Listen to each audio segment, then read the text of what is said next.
In the middle of a forest, a guy is lost, wondering where he is, until he trips over a tree root and falls hard to the ground. When he gets up, he notices a lake in front of him, and as soon as he goes to its edge, he is intrigued by the type of clothes he is wearing when he sees his own reflection in the water. Next, he notices a creature approaching the lake, and, upon observing the creature and the place more carefully, he concludes that there is no mistake, and that he knows the place somehow, since he knows there is not the slightest possibility that he is mistaken. Then, out of nowhere, a fairy appears, welcoming him and informing him that this is the world of Last. This world is the best-selling survival game of all time, where the world is full of monsters and players gather resources, build bases, and try to survive alongside their allies.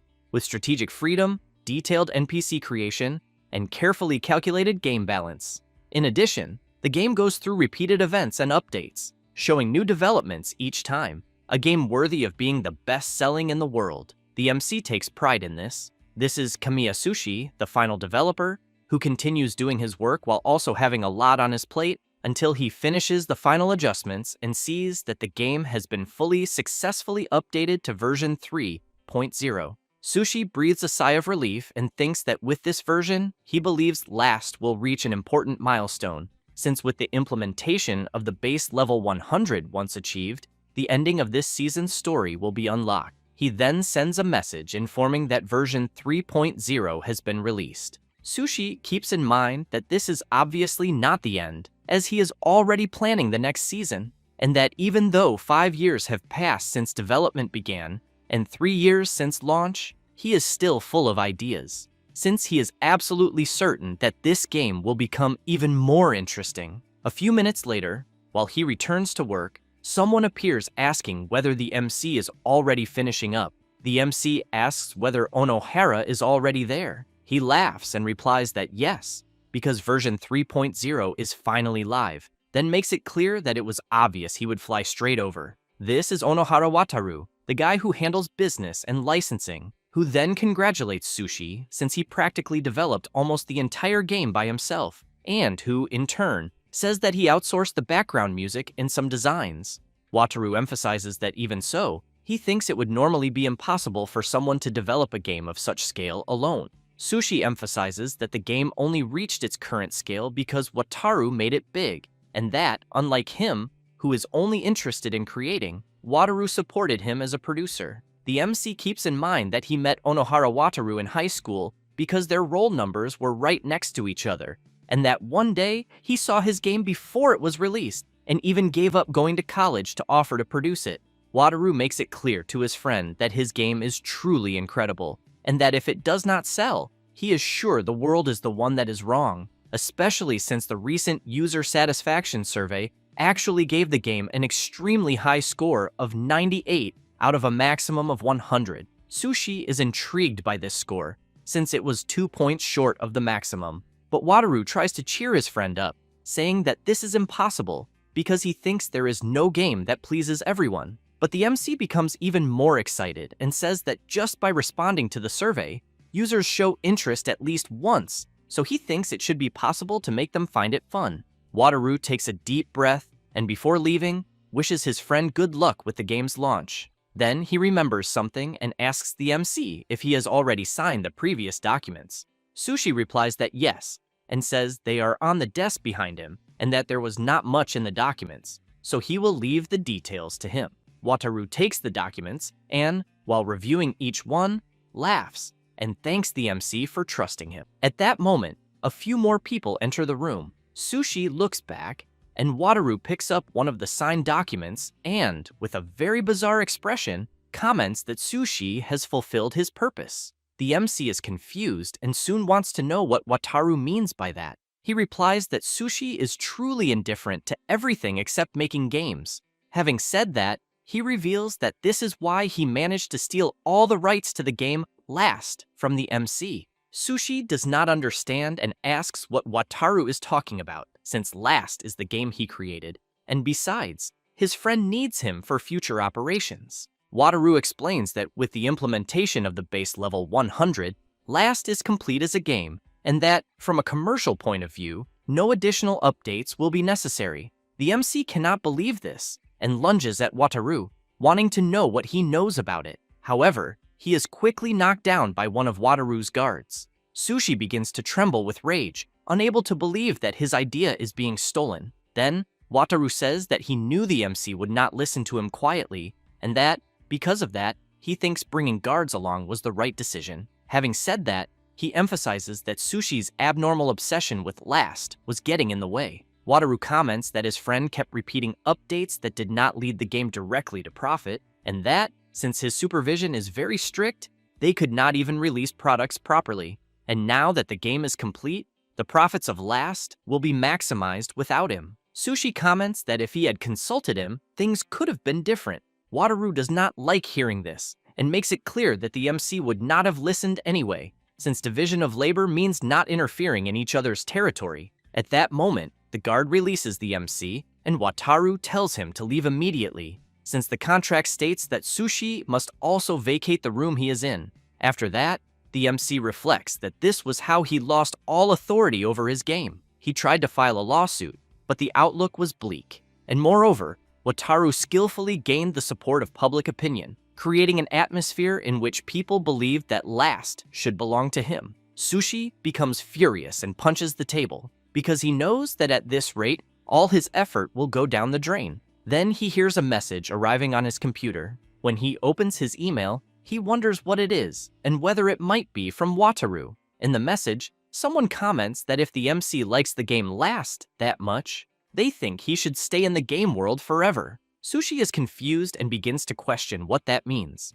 Suddenly, his computer starts to emit an intense glow, and he is pulled into the computer. Now, back to where he left off, Sushi is standing before the little fairy who welcomed him. She smiles and explains that the rules of the world are simple. He needs to gather resources, strengthen his base, face enemies, and survive. Sushi is intrigued to hear about enemies and thinks about the creatures of that world. Thus, he reflects that if this is the world of last, his clothes represent a character from the free trial version, and that he has extremely low stats, with no aptitude for skills or equipment, since after experiencing the game's flow once, he knows he is the weakest character, programmed to be eliminated in the first monster attack. Then the little fairy calls the MC and says that they will begin the game, which surprises him, since apparently things are moving faster than he imagined. And as he follows her, he fears that at this pace, he will be eliminated in the attack that will happen that night.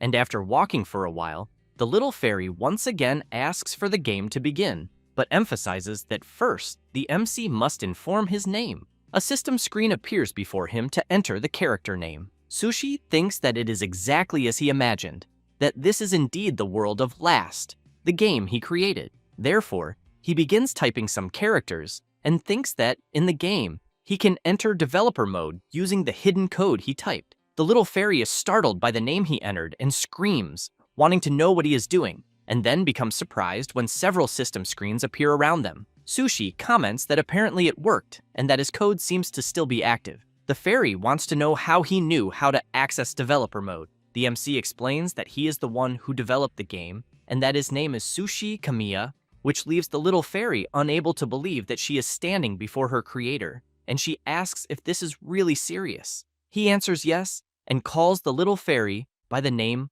Leafy. She is a forest fairy who protects nature, believing that human activity is also part of nature, and she gives various pieces of advice to people who visit the forest. After a few minutes, while they walk through the area, Sushi asks if this really is the world of Last. Leafy replies that yes, and that it is undeniably the world that he, the creator, brought into existence. The MC comments that he understands, but wants to know if it is possible to view the game's meta information, since he thinks that only the parts related to development are useful. Leafy says that she can do that, since he entered developer mode, and also because the game was made almost entirely by him. Then the MC manages to access the system's meta information screen and sees that he was the director, programmer, designer, chose the scenarios, and adjusted the sound, but the game master is listed under the name Wataru Onohara. Leafy asks who this Wataru is. Sushi explains that he is the man who stole the rights to his game. Having said that, he emphasizes that the fact that he is there is probably also Wataru's doing, and that he has no idea why he is inside the world of last, since he does not understand the logical reason behind it. But what he does know is that he cannot afford to be eliminated there. He then becomes serious and makes it clear that he will survive and reclaim his game from Wataru. Then he asks whether Leafy will be able to help him with that. She replies yes, and that she will do everything within her power. After that, the MC teleports near a cabin in the middle of the forest and comments that teleporting to the base is a very strange sensation.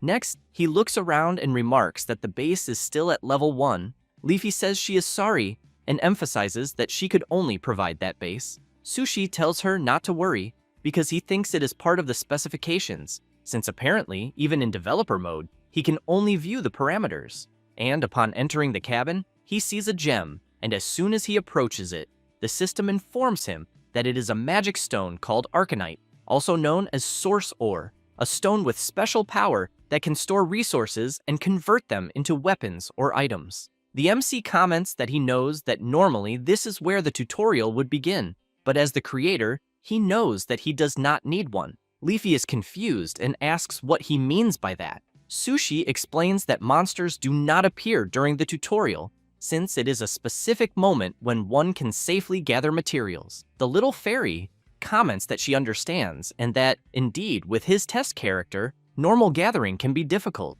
He emphasizes that this is because it is a character destined to be eliminated on the first night, and that in his current state, there is a chance of being removed from the world with just a single blow. Therefore, he stresses that he cannot waste time, because he needs to start immediately, and so he ends up deciding to begin the tutorial. After that, Sushi uses all the materials available up to the tutorial, and, even with his eyes closed, he knew exactly where the game's materials and resources were, since he knew there was no time to lose, because he needed to prepare for the night attack. A few hours later, Leafy was at the base waiting for her creator, who soon appeared, and she commented that he had done a good job. Sushi calls her to create something he has in mind before night falls. She is impressed and wants to know if he really gathered enough materials during the tutorial to craft what he wants. The MC explains that he made the specifications so that it would be possible. Leafy comments that a player who truly managed to do that has never existed so far. After going inside the cabin, they go to the magic stone and begin crafting, which soon starts emitting a glow, and then informs that the crafting was successful, and the MC managed to create a wooden sword and a small wooden barricade. Sushi clicks to accept what he just created, but reflects that, in terms of equipment, he knows what he created is unreliable, since, to begin with, he did not design the test character to be capable of having the complete game, so he thinks that, even assuming the enemies move exactly as he expects and respond perfectly, he knows that the probability of survival is a few % at most, and that normally the person would just be directed to the full version. But since this time the situation he is in is different, he thinks that all that remains is to hope that everything works out in the end. A few minutes later, night arrives and the forest takes on a sinister appearance. The system appears asking the MC to survive the night. He comments that the first challenge has begun, and Leafy wishes good luck to her creator. It does not take long before the shadow of a creature appears among the trees, but as it approaches the base a little more, the MC sees that it is just a non-violent animal. However, this creature is taken down, as a goblin, a low-level monster, appears. The creature has low intelligence, but is aggressive, and sometimes attacks in groups, and should not be underestimated. Sushi quickly equips his wooden sword. Then he opens his status and sees that his base level is 1. He has 5 points in the attributes: health, strength, speed, and sense, and no special abilities. The goblin wastes no time and leaps to attack the MC, who in turn moves slightly to dodge the attack. Leafy, while watching her creator fight, thinks that he is managing to dodge, even though his attributes should not be sufficient. So she thinks that this is only possible because he knows every parameter of the goblins. The creature continues advancing non-stop, trying at all costs to land an attack on Sushi until the MC moves at the last second, but ends up being grazed on the wrist and thinks that, even knowing what was coming, he could not avoid it, since his speed is still very low. Thus, he decides to counterattack, but the goblin easily blocks the attack, and the MC realizes that his strength is also insufficient. The The goblin takes advantage of the chance and lands a strong kick to the MC's stomach, who feels the blow and is thrown back with great force. But he soon begins to get up and feels that the blow he took truly hurts. However, he knows that the father of Last cannot afford to be eliminated in the game. Thus, he turns around and runs toward the cabin. While the goblin runs after him, Sushi thinks that the character he is using does not have the attributes to defeat a goblin head-on. However, he knows that with his intelligence, he can do something in his favor, so he clicks the incredible advancement in the system. And when he sees the goblin leap to attack, he creates large wooden stakes where it was, and the goblin falls onto them, being completely impaled. Sushi takes advantage of the creature being immobilized and quickly goes on the offensive, thinking that if he uses an attack with all his body weight, he will be able to eliminate it. He then delivers his attack to the goblin, but becomes quite exhausted from the battle and stares at the eliminated creature in front of him. With that, the system congratulates him for surviving the night. Sushi looks up and comments that he knows the world he is in better than anyone, but that surviving there is desperately difficult. Yet even so, he swears that he will definitely survive. Then he fills himself with confidence and shouts that even from the bottom of the abyss, he will crawl back to the surface and reclaim everything. After that, already on the next day, Sushi is observing his wooden sword and thinking that the texture seems completely real, until Leafy appears and gives a big good morning to her creator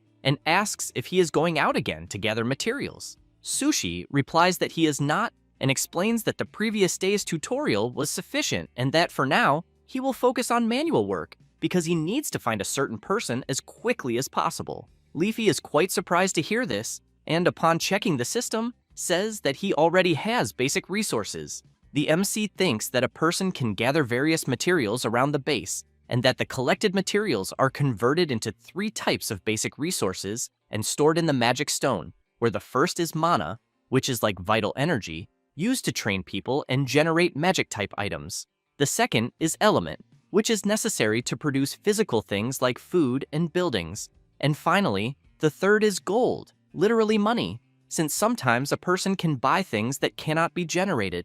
After reflecting on this, the MC activates the magic stone, which soon shows the initial generation, and he sees the mana, the element, and the available crafting. Thus, he starts creating a few things, and before long, manages to obtain a bow, 10 arrows, and a watchtower. Sushi comments that he would like to create more powerful items, but with his current attributes, he knows it is impossible. Leafy emphasizes that the combination he created at least meets the appearance conditions of the character he is using. Next, the MC comments that he now needs allies to help with survival, and especially to get through the 7th day, since that is when the stampede happens, which makes the little fairy scared just thinking about it. Sushi has in mind that in the game, monster attacks basically happen every night, but that the so-called mass monster stampede occurs every 7 days and is at a completely different difficulty level. In addition, he knows that on the night of the stampede, the monsters attack incessantly and that the difficulty is adjusted so that even full version players barely manage to survive, and that even if one survives until day 6, it is theoretically impossible to clear a stampede with a test version character. But on the other hand, he also knows that if a person manages to clear the stampede with the free test character, there will be no need to buy the full version. At that moment, Leafy becomes even more terrified and comments that she thinks that even for her creator, surviving a stampede with a weak character is impossible. Sushi asks what will happen to him if he is eliminated there in the game. The little fairy replies that she does not know, but that eliminated NPCs normally do not resurrect, so she thinks he cannot come out unscathed. But Leafy shouts that even so, she will do everything to help him. However, she emphasizes that she cannot participate in combat due to system restrictions, but that she can give advice, although she thinks the creator might not need it. Even so, she makes it clear that she will work very hard to gather information so that he can survive. Sushi is surprised by her determination and concern, so he thanks her and says that he will be counting on her, but asks Leafy to stop calling him creator and to use only his name. Leafy comments that to her, the creator will always be the creator and laughs. Later, Sushi begins some work around the base. Then he clicks to build the watchtower, and it is soon placed in the location designated by him. As soon as it is built, he comments that it is a bit inconvenient to have to move in order to build things. Leafy informs him that at certain low-based levels, he also cannot place things on the map. Upon climbing the watchtower, the MC is quite surprised, as he has a good view of the surrounding area. While the MC is impressed by the view he is seeing, Leafy comments that everything was created by him. Thus, Sushi reflects that indeed the world of Last is there, and the characters are alive, and that this is precisely why he cannot give up on reclaiming his game. After a few hours, night arrives, and the system informs that the second day's mission has begun, and the MC will have to survive another night. From the top of the watchtower, the MC spots the creatures and warns that they are coming. Having said that, he equips his bow and thinks that on the second night, he has to face 2 enemies, which is a completely different concept from the battle of the first day. He then readies the bow and comments that this time he will attack first, but he soon realizes that drawing the bow requires considerable strength. Leafy comments that she is sorry, since at his current level, there is no strength increase. He replies that it is fine, because he is responsible for having designed it that way, and therefore cannot complain. Having said that, he fires the arrow, which merely grazes the goblin's face without causing any significant damage. Sushi comments that unfortunately he missed, and Leafy apologizes and informs him that there is still no accuracy increase. While preparing another arrow, the MC comments that the difficulty at the beginning of the game is a specification he himself created and that there is no way to get around it. As soon as he fires the arrow, this time he hits one of the goblins in the knee, causing it to lose its balance. Leafy shouts that he did it and tells him to try again. The MC fires and hits the last goblin squarely. Thus, he takes advantage of the chance and jumps down from the tower. And while preparing another arrow to shoot at the goblin he had hit in the knee, he thinks that he learned from the previous day's battle that even with insufficient statistics, if he can anticipate one step ahead, there are ways to manage accuracy. The goblin tries to hit him, but he manages to dodge the attacks and soon readies his bow. Now, aiming the arrow very close to the opponent, he thinks that accuracy is inversely proportional to distance, and, since there is no way to miss from that distance, he lands the shot cleanly. However, the previous goblin gets back on its feet, but is soon hit again. While the creature is down, the MC slowly approaches, prepares his bow once more, and finishes off the creature. With that, the system congratulates him for completing the second day's survival mission. Leafy is happy that her creator managed to survive. He replies that in a way, yes, but that in the midst of the forest, there is someone watching him closely. The very next day, the MC is gathering some materials he used during the battle. He tells Leafy that he still cannot waste supplies and that he needs to recover the arrows he can still use. The fairy informs him that some fired arrows break at a certain rate, but intact arrows can be recovered and reused. While observing the supplies collected by her master, she emphasizes that there should be 2 intact arrows, but that, for some reason she does not know, there is only one there, although she thinks she has a clue. With that, the system notifies that the recruitment mission has been activated, the mystery of the missing arrow, and soon both of them see several footprints ahead that lead toward the forest. Then, the 2 decide to follow the tracks. The MC, seeing Leafy far ahead, asks her to be careful. The fairy replies that she is fine, since she cannot interfere with the content of the game, and that it also cannot hurt her. Sushi continues following the tracks left by someone, and thinks that Last has a system where NPCs can become allies, and that, when certain conditions are met during the game, NPCs will wander near the base. And if the person completes the recruitment mission exclusive to each NPC, they will join the group of the person who found them. In addition, from combat to production, NPCs have various areas of specialization and are essential to complete the game. So he concludes that, especially because his life is at risk, he needs allies.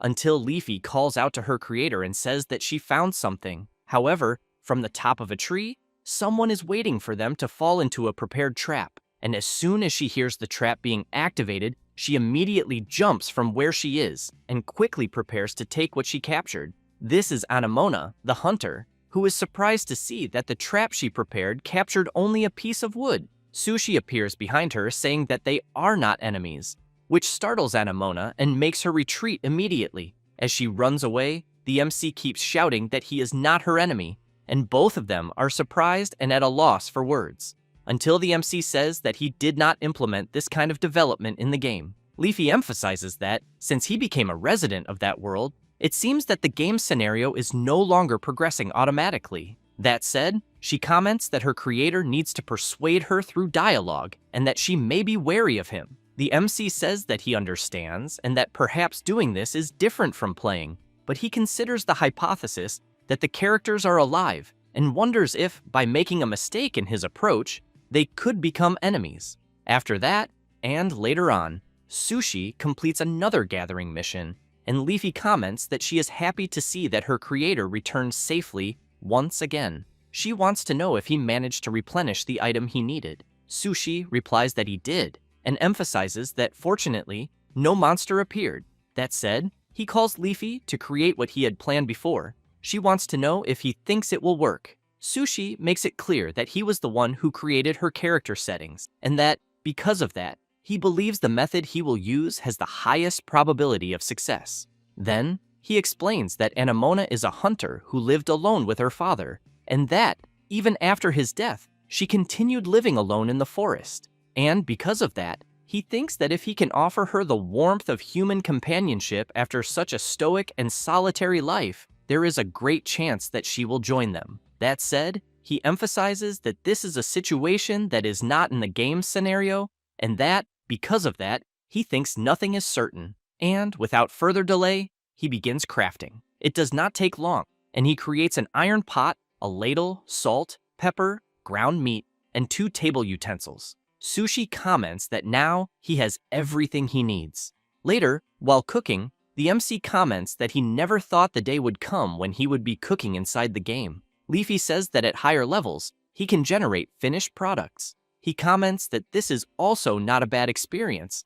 The fairy wants to know if he is good at cooking. Sushi says that he lived alone for a long time, and that he used to isolate himself to focus on his personal development, and that shortly after graduating from high school, Wataru used to come to his house frequently. Then he takes a deep breath and comments that this is a long story and that it can be told another time. Then they hear a noise in the middle of the forest, and Anemona appears out of nowhere, pointing an arrow at the MC. He asks her to wait and comments that, as he said before, they are not enemies. Anemona wants to know if he has other companions, but Sushi is surprised by something since he sees Leafy making several movements in front of the hunter and, somehow, she cannot see Leafy. Therefore, the MC replies that there are no companions there with him because he is alone. Then he introduces himself and asks the hunter's name. She says that her name is Anemona, but wants to know where exactly she is because she was in the middle of a hunt,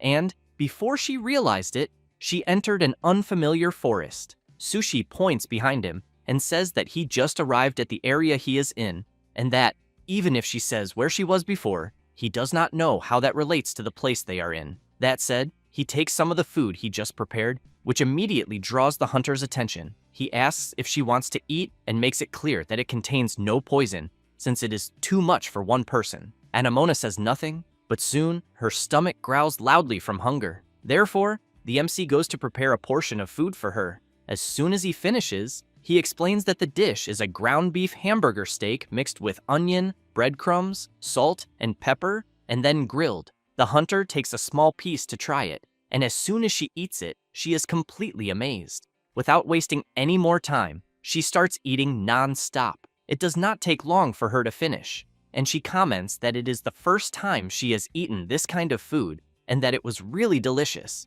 But she wants to know if the MC can make more. He replies that he can, since he has more ingredients, but emphasizes that he needs something in return. A little wary, Anemona grabs her bow and wants to know what he will want. Sushi replies that it is combat power because the area there is dangerous. She replies that he can see and prepares to draw an arrow. Sushi makes it clear that if she does not want to be hunted, then she has to hunt. That said, the system informs that the third mission to survive the night has begun, and that the recruitment mission of the mystery of the missing arrow has progressed.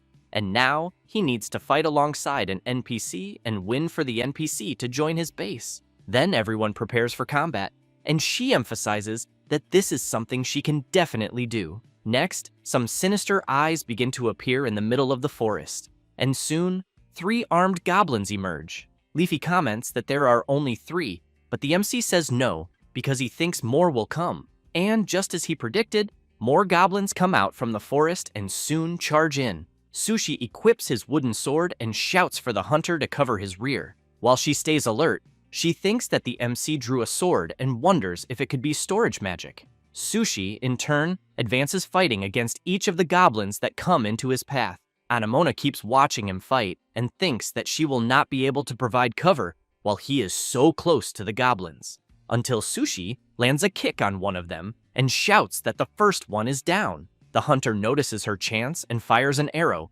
finishing the first one, but she becomes intrigued, wondering if the MC is tracking her line of fire while fighting. It does not take long, and the MC manages to land another critical hit on another goblin, and in the same way, Anemona lands another incredible arrow shot, eliminating it. However, the goblin that the MC was holding jumps, pushing him to the ground. Seeing himself with no way out, Sushi thinks that he will use that moment to test something. Thus, he grabs the creature's arm and, with his foot, tries to throw it backward. When he succeeds, the hunter takes advantage of the chance and lands another arrow on the goblin while it is still in the air. She is impressed by the MC's agility until, with a few goblins still left to defeat, one of them notices something and, while one keeps fighting the MC, the rest go after the archer. She becomes frightened and, after hitting the arm of one of the goblins, thinks that she does not believe she will have time to make another shot. Therefore, she quickly draws her dagger and tries to block the attack of the 2 creatures at once. Sushi, seeing that she is struggling, shouts, asking Anemona to retreat toward the shed while they fight, and emphasizes that she does not need to finish off the goblins. One of them becomes furious and charges at the archer. She looks back and leaps with a somersault, dodging the creature's attack. And where the goblin steps, it ends up falling into a trap previously prepared by the MC. Upon reaching the bottom, it falls onto some wooden stakes and is eliminated instantly. Sushi laughs when he sees that his trap worked in the end, and then reflects that it was a good thing he built those traps. Now, with only 2 goblins remaining, the hunter charges at one of them, and the MC continues trying to defend himself from the attacks of the other goblin and thinks that, with the attributes of the character he is using, it is still quite difficult to fight, until the goblin manages to break his defense and knocks the sword away. But Sushi is impressed when he sees an arrow strike the creature squarely. He looks to the side and sees that Anemona defeated the goblin she was facing and even managed to help him. With that, the system informs that the 3rd day mission of surviving the night has been completed. Later, the MC goes to the magic stone to store some things. The hunter comments that so the MC is indeed a magic stone contractor. He replies that he only closed the contract recently. Leafy explains to her creator that NPCs understand various specific game abilities, such as special magic, usable only by those who have made a pact with a magic stone. Sushi tells the hunter that if she has nowhere to go, he wants to know if she would join him, because he needs allies to survive the place they are in. Anemona slowly walks up to the MC and says that she heard that magic stone contractors are those with a mission for the world, and that she thinks there may be meaning for the world she got lost in there. In addition, the MC's combat abilities were quite impressive, and that she will be counting on him. Saying that, she extends her hand to him. Sushi takes her hand, thanks her, and emphasizes that he is looking forward to working with her. With that, the system informs that the hunter, Anemona, has joined the group. The next day, the MC is preparing a delicious meal when he hears someone asking if it is breakfast. He replies that it is, and that it is already ready, but when he looks back, he is completely surprised, since he sees how the hunter is dressed. He immediately turns around, embarrassed, and thinks that she lived alone with her father in the forest for a long time, but wonders if that makes her so indifferent to being seen, and that he also needs to improve the base and add more rooms immediately. Then he reflects that he gained Anemona as combat power, but that, in any case, he cannot survive the stampede the way things are at the moment, and therefore has in mind that improving the base is the key to survival. Later, the MC goes into the forest to gather some materials. Anemona is doing this as well, and comments that Sushi is quite efficient at what he does. After gathering, everyone returns to the base and the MC goes to the magic stone, becoming intrigued by something, The hunter wants to know what is wrong. Sushi replies that the resources needed to increase the base level are still not sufficient and that they are low on resources. She wants to know what he means by increasing the base level. He explains that if they accumulate enough resources in the magic stone, they can use the stone's power to build buildings and erect barricades. That said, he emphasizes that this is why he asked her to help him gather resources, since where they are, a massive monster outbreak occurs every 7 days, and therefore, they need barricades, and also want to increase the base's traps, so they need to be prepared if they want to survive. The hunter comments that she understands and that she will go out to gather once again. Sushi makes it clear that he will be counting on her and that he will try to think if there is any other way. Therefore, he comments to Leafy that if they borrow Anamona's power, who should not even be there at the beginning of the game, there is a chance they can get resources in time, but he thinks it will not be enough. The fairy points out that if they had an increase in the item drop rate, they might have managed it in time. Sushi says that he will think of another way, then asks the fairy to open the full console to developer mode. She replies that it is fine and works her magic. It does not take long, and both of them are surrounded by several system screens. Sushi comments that it would be great if he could adjust the parameters directly, but he knows that would be difficult in system terms, because even if he can adjust them, doing so while the game is live is quite risky, since he keeps in mind that due to the complexity of the game system, various adjustment systems operated by AIs run in real time, and the mechanism ensures that even if there are numerical inconsistencies in the game, the AIs correct them immediately. However, he knows that the only things that can be corrected are inconsistencies that occur within the scope of the game design, and because of that, if many arbitrary changes are made, this exceeds the scope of what the AI can correct and can cause bugs or unexpected malfunctions. However, it is also true that they will not survive the 7th day as things are, so he wonders if there is some method that goes beyond normal gameplay. Until, after thinking a lot, he gets an idea and comments that in the developer functions, there is a way to level up, regardless of the amount of resources. Therefore, he asks Leafy if they can use instant build mode. The fairy is quite surprised by her creator's sudden question. He explains that instant build mode is one of the test functions used during development, and that it allows the construction and upgrading of facilities regardless of the available resources. Leafy gets excited, saying that she understands, and emphasizes that if it is instant build mode, the system's AI will not intervene to correct it. Sushi comments that it is exactly as she said, since the system was built to accept modifications made by the developer. The fairy starts getting to work and comments that since her creator is logged into developer mode, she thinks the API might be open and she will look for it. It does not take long, and Leafy says that she found it. Sushi wants to know if it looks accessible. The fairy comments that she thinks it looks impossible through the console, but that if she dives deep into it, she might be able to. However, the MC shouts asking her to wait because it can be very dangerous. Leafy does not listen to her creator and enters the console. Looking around, she concludes that this is the API access point. Then she starts tinkering with the system to make her changes. And while she does that, a black AI appears behind the fairy. Upon noticing it, she turns around and soon becomes confused by what she is seeing. Suddenly, the AI starts absorbing all the data around. The fairy tries with all her might to escape, while wondering if the maintenance AI thinks she is a bug, but she tries again to make the changes, before being absorbed and corrected by the AI. A few seconds later, she gains access, and before the maintenance AI could reach her, she exits the system at the last second. Sushi wants to know if she is okay. Completely shaken, the fairy says that in a way she is, but that she was almost deleted by the maintenance AI. The MC says that he already imagined that, because her entry into the system is not normal behavior, and that the system probably recognized her as a bug and tried to exterminate her, which leaves her completely stunned to know that she could indeed have been eliminated. Then, the MC wants to know if it is possible to take a peek at the system through the console, but emphasizes that she does not need to enter. Leafy replies that it is, and by putting only her head in to take a quick look, she is frightened when she sees the number of maintenance AIs that have appeared. As soon as she returns, she says that the maintenance multiplied. Sushi comments that he understands and that apparently accessing the same API again seems difficult. Leafy apologizes to her creator,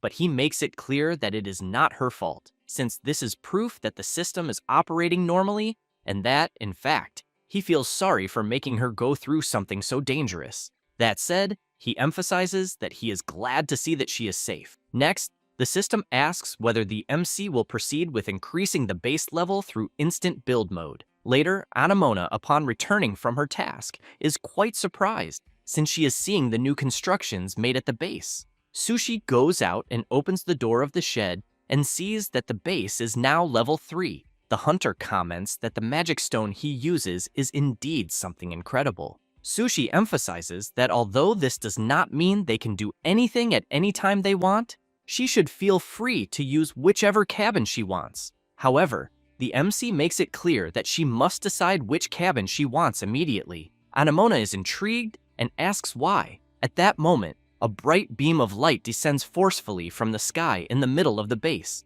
and some silhouettes begin to appear within the light. The hunter is quite surprised, and the MC replies that it is because they will soon run out of cabins. That said, several people begin to appear from the light that fell from the sky. Anamona wants to know if the people she is seeing were teleported there. The residents who just arrived are somewhat shy. The hunter finds this strange and soon prepares to draw her dagger. Aesol immediately steps in front of her mother to protect her. The MC asks Anamona to calm down and then looks at the people in front of him. Then, he takes a deep breath and asks everyone to listen to him, introduces himself, and says that he has been living there for a few days before they arrived. That said, he explains that the base there is surrounded by a forest where monsters appear and that at night, these monsters attack the base.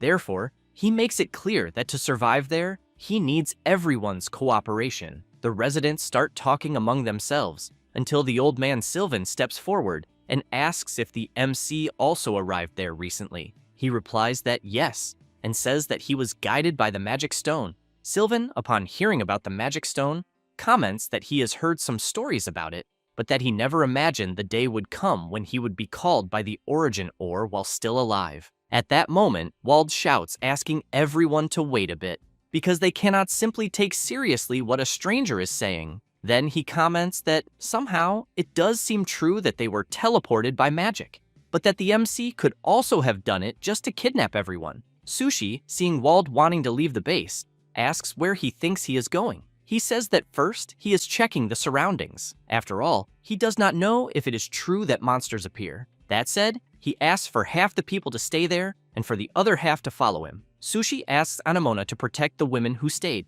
She wants to know what he will do. Sushi points to the others and says that he will protect them. A few minutes later, they head into the forest. The MC asks them not to go too far, but Wald and the others do not care. Sushi keeps in mind that the area around the base is a stage for gathering resources, but it is also a danger zone where monsters appear day and night, and that due to the game system, a person cannot travel to another base even if they leave their own, since it is a mechanism where stronger monsters appear the farther a person is from the base, limiting player movement, until they come across some horned rabbits.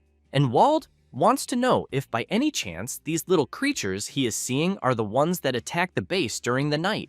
The MC replies that it is exactly that, which leaves the man confused. And while the little creatures transform, the MC makes it clear that it is a bit hard to believe, but that there is no better learning than experience. The little creatures are actually hunting rabbits, carnivorous and fierce monsters, and while they lower their prey's guard with their harmless appearance, they surround and attack in groups, soon charging at Wald and the others. Sushi runs toward them, asking everyone to close their eyes and hold their breath, and the three do exactly what Sushi asked.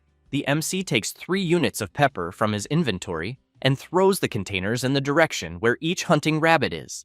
As soon as the containers break, the pepper spills over the rabbits. Then, the MC tells everyone to run immediately. Wald wants to know what is happening, but Sushi makes it clear that they should return to the base first. While helping one of the residents return to the base, Wald runs after them, asking them to wait. Later, they safely return to the base, and Wald's group receives treatment. After that, some residents begin taking care of gathering and cultivation at the base, while the rest train with bows and swords. Anamona is willing to train them and, upon seeing Wald's group slacking off, shouts for them to continue training with the sword 50 more times. One of the residents comments to Wald that he thinks he is quite motivated. He replies that fists are not enough to defeat monsters and swears that he will win the next time he encounters one. The MC, on the other hand, just watches from afar as Azel trains non-stop, until Leafy appears saying that she thinks it is good for them to have more allies at the base. Sushi simply replies that he thinks so too, and while he continues watching Azel push himself, the fairy wants to know if there is something wrong, until she notices the MC watching the child in front of him attentively. Sushi keeps in mind that in the early stages of the game, events and guide characters are established, so that the player understands the rules of the game world through natural flow, and that Azel is a character created to convey the fact that NPCs who are eliminated do not come back to life, since during a certain monster attack, Azel is destined to lose his life in the fight, and that by witnessing the pain of the boy's mother, the player learns that each NPC is an irreplaceable existence. While he continues watching Azel train with such dedication, he knows that even so, he will soon be eliminated, but wonders whether he has the power to change fate. A few hours later, the villagers have set the table and are making food, and the others are returning from training. Wald sits on a chair and comments that because they have been training so much, he is starving. Then a woman arrives with the food but warns him that it is very hot. Lila calls the MC and the others and asks them to help themselves as well. The huntress wastes no time and quickly sits down to eat, and so everyone gathers around the table to eat the delicious food. Azel asks Miss Anemona how her sword training went. She replies that it was not bad, but points out that he needs to improve with the bow and arrow, which leaves him a little disappointed. Sushi, watching them talk, has in mind that the boy Azel is an NPC in the game, created to help players understand the rules of last, and that, even if players do not send Azel into battle, the boy, who is overly confident, will advance into combat anyway and lose his life. Then, players truly realize that NPCs do not revive. Wald starts joking with Azel, saying that it looks like he is finally joining the adults, but the boy's mother asks Wald not to encourage him. Azel immediately turns around, indignant at his mother, and says that monsters are always attacking and that, because of that, he needs to become strong enough to fight. Lila makes it clear to her son that he does not need to fight now, since that should be left to the adults. But Azel shouts that he wants to protect everyone and asks if his daddy was not strong too. Lila replies that his father was indeed strong, but emphasizes that he never confused recklessness with courage. The MC thinks that the boy's mother is right, because recklessness and courage are not the same thing, and that, to prevent Azel from being eliminated, he needs a new strategy, one that is made of courage and supported by a calculated gamble. As soon as they finish eating, Sylvan asks them to stop this conversation for a moment and makes it clear to Azel that he is still a child and cannot fight like an adult. Then, just as his mother herself said, he should not confuse courage with recklessness. Not liking being contradicted very much, the boy lowers his head and replies that he understands. At that moment, the MC becomes thoughtful upon hearing some villagers comment that they need to work together to protect the village, while others comment that this is not their village. Then the old man notices the MC looking a bit distant and asks if something is wrong. Sushi apologizes and says that he was just distracted by his thoughts. Next, the old man asks the MC if there happens to be any sake in the village. Wald finds this strange and questions Sylvan about whether this is something to discuss before a battle. The old man bursts into laughter and replies that he is doing this precisely because it is before the battle, since he does not want to be eliminated sober. Wald makes it clear that this is a useless resolution, but the MC comments that if they survive that night's attack, they will make a proper toast. Leafy is confused and asks her creator what that is. Sushi looks at the villagers and explains that it is because they are all alive, but that he is the one responsible for having thrown them into a brutal survival test. However, he emphasizes that this is indeed necessary to make last the best game. The little fairy agrees with her creator and points out that, without him, they would not even exist. But the MC does not like this idea of being their creator very much, because just thinking about becoming a careless god who creates things and then shirks responsibility already makes it clear that this is really not what he wants. After that, the afternoon begins to draw to a close. Sushi gathers the villagers and says that the monsters will attack again that night, and that, Because of this, they will review everyone's positions and prepare. Having said that, he begins by stating that, first, the people who will not participate in combat will keep watch around the base, since the monsters usually come from only one direction, but that they cannot let their guard down, and therefore must split up and monitor the surroundings. Second, the people who know how to fight, the 3 most skilled with bows, will form an archer unit under Anamona's command. The rest will pair up, using swords and moving constantly. With that said, he explains that 1 pair will guard the front of the archery unit, and that Wald and the others will be on the front line with him. The big guy gets excited, saying that he will finally have his revenge. However, he wants to know who the MC will form a pair with. Immediately, Sushi looks at Aesol, which leaves the boy and the other people unable to believe the MC's decision. Aesol's mother steps forward, asking Sushi to wait a second, and comments that he cannot throw her son straight into battle. The MC crosses his arms and comments that he understands how she feels. However, he emphasizes that staying in the back does not guarantee safety. Then he explains that, if the boy is willing to fight, he thinks it is better that he fights and becomes stronger quickly, since this can increase his chances of survival. With that said, he becomes serious and swears that he will protect Aesol with everything he has.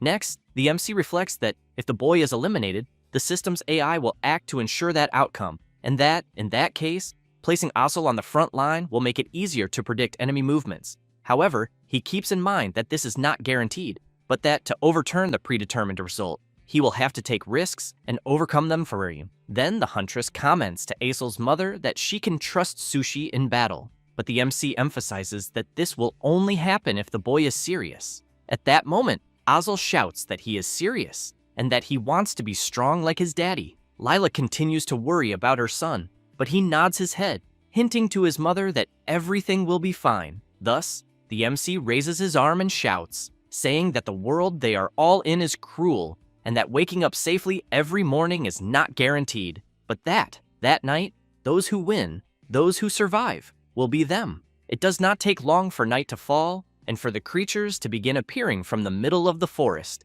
and soon the system asks them to survive another night. The MC thought that the battle initially proceeded almost exactly as planned. However, still worried about the boy, he asked Leafy to keep an eye on Aesol and that, if anything happens, she is to inform him immediately. Seeing the monsters approaching, Anamona shouts, asking the archers to try to scatter the horde and keep shooting, and that it does not matter if their aim is bad. Some goblins begin to be hit by the arrows, while others continue advancing. But as the MC had predicted, the wave of fired arrows causes the goblin horde to split apart. Then, Sushi shouts, asking them to finish off the goblins one by one and not to break the pairs, since they are to maintain the numerical advantage. But he emphasizes to Wald that he is not to let the enemy get close to the watchtower. As the battle went on, the MC thought that, corresponding to the evolution of the base, the number of monsters increased, but that, for the villagers' first battle, they did well, since they prevented the enemies from coordinating and defeated them reliably using 2-man cells. Wald advances against a goblin, wanting to know what is going on, since they seem quite weak. However, as he attacks it, something strange happens in the creature's eyes, and that same goblin, while fighting Wald, keeps looking at the boy Aesol. But Wald lands a blow on that goblin and asks if the creature thinks it is good to look away in the middle of a fight. Then, he knocks the goblin to the ground and, while finishing it off, wants to know if the creature was really that curious to know what was happening where it was looking. Time goes by, and the villagers manage to defend against the monster's onslaught, and, using traps effectively, they constantly reduce the number of enemies, and, as expected, with Aesol's presence, the creature's movements were easier to read. However, the MC had in mind that the world of Last was not so forgiving, since one of the goblins refused to be defeated. And, once again, something strange happened in the creature's gaze, which left one of the villagers intrigued upon noticing it. And, after being attacked by another goblin, he comments to his friend beside him that, all of a sudden, the goblins became stronger. The huntress is surprised when she notices the strange movements of the goblins. Then, she jumps from the watchtower, saying that she will be counting on them because she needs to help on the front line. While the MC is fighting one of the goblins, Leafy is behind with Aesol and always on alert, until Sushi hears her shouting, telling him to watch his back. Azel is knocked down by one of the goblins, but the MC shouts for the boy to try to get up as quickly as possible. However, Azel sees a very sharp dagger pointed at one of his eyes and becomes very frightened. Then an arrow hits the goblin that was holding the boy squarely. The arrow was fired by the huntress from very far away, but the goblins do not care in the slightest about the huntress and soon turn their attention back toward Azel. Anamona does not like this at all, because the creatures did not go after her, since she has in mind that this is unthinkable considering the habits of goblins. At that moment, Wald appears delivering an attack on one of the goblins, and with his other hand, tries to hold the other creature while laughing and saying that he would never accept losing to a mere goblin. However, due to the goblin's sudden increase in strength, the creature he was holding throws him away. Now the goblin is right behind the boy and soon lunges forward. Azel cannot move because he is trembling greatly with fear. Then Sushi steps in front, blocking the goblin's attack, but ends up on his knees when he realizes that the creature's strength does not seem normal. So he wonders if this could be a system intervention to guarantee Azel's elimination. The goblin takes advantage of the MC being distracted and lands an attack on his shoulder with its sharp claws.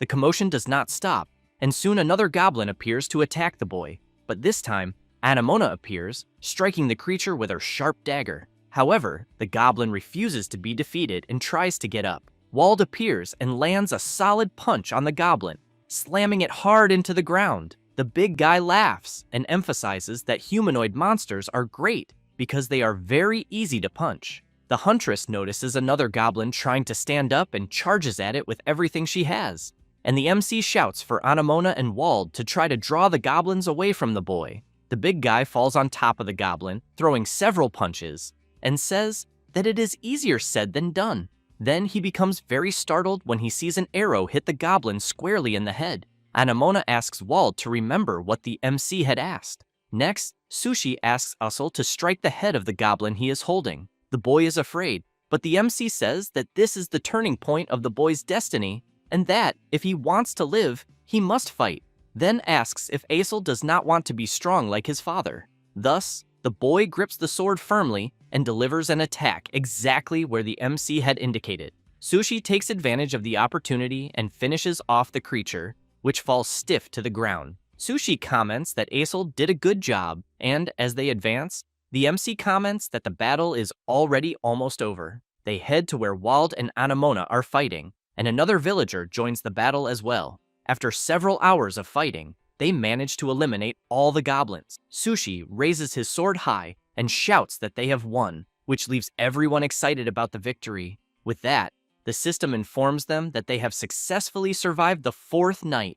Lila is happy to see that her son is well, so she runs to him and hugs him tightly. The MC watches the two of them embracing and thinks that somehow he managed to reverse Azel's destined elimination, and that he will also overcome the monster stampede of day 7 without letting anyone be eliminated.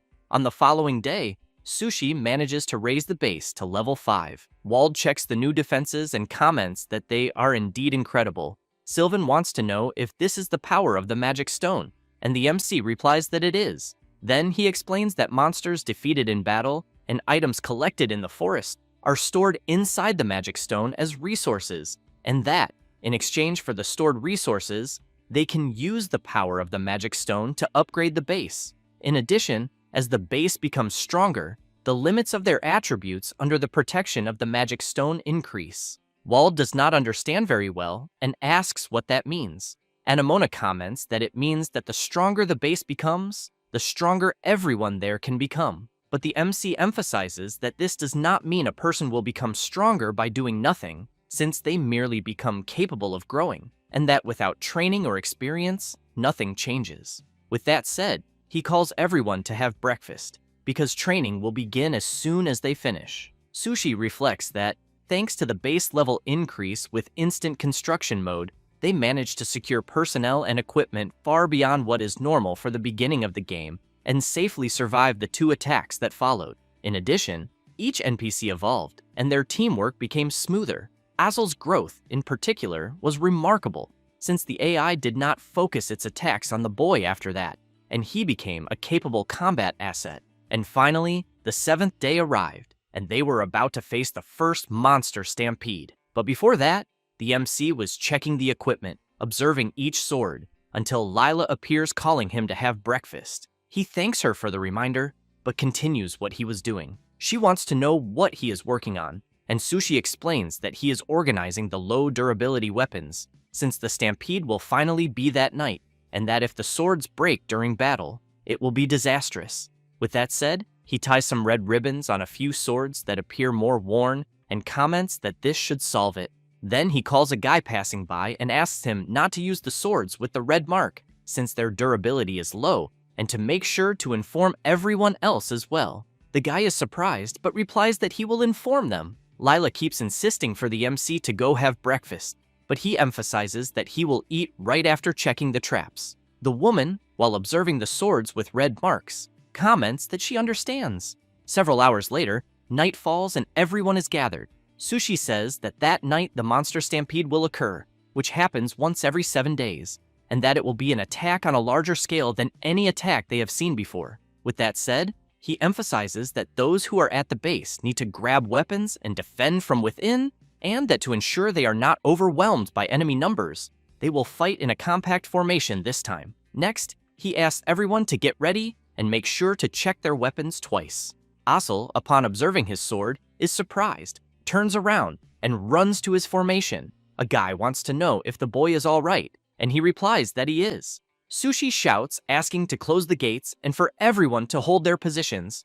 Asel's mother is at a distance with some people and is afraid that something will happen to her son. But as she looks more closely, she notices that his sword has the red mark that the MC had placed earlier to indicate that the weapon has low durability, so she becomes terrified. But at that exact moment, the monster stampede begins, and the creatures march toward the base.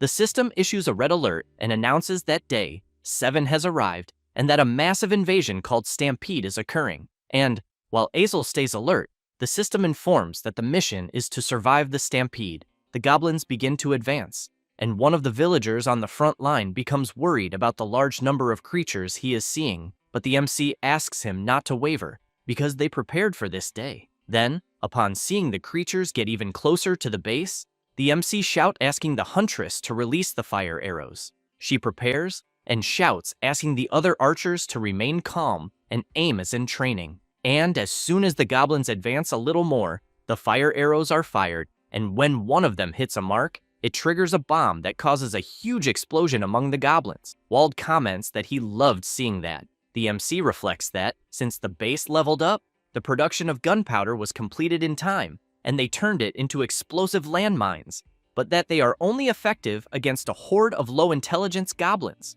Therefore, he asks everyone not to lower their guard, because the creatures are already arriving. The goblins advance through the dust left by the explosion and charge straight at the humans. Wald eliminates the first one, as do the MC, Asel, and the others.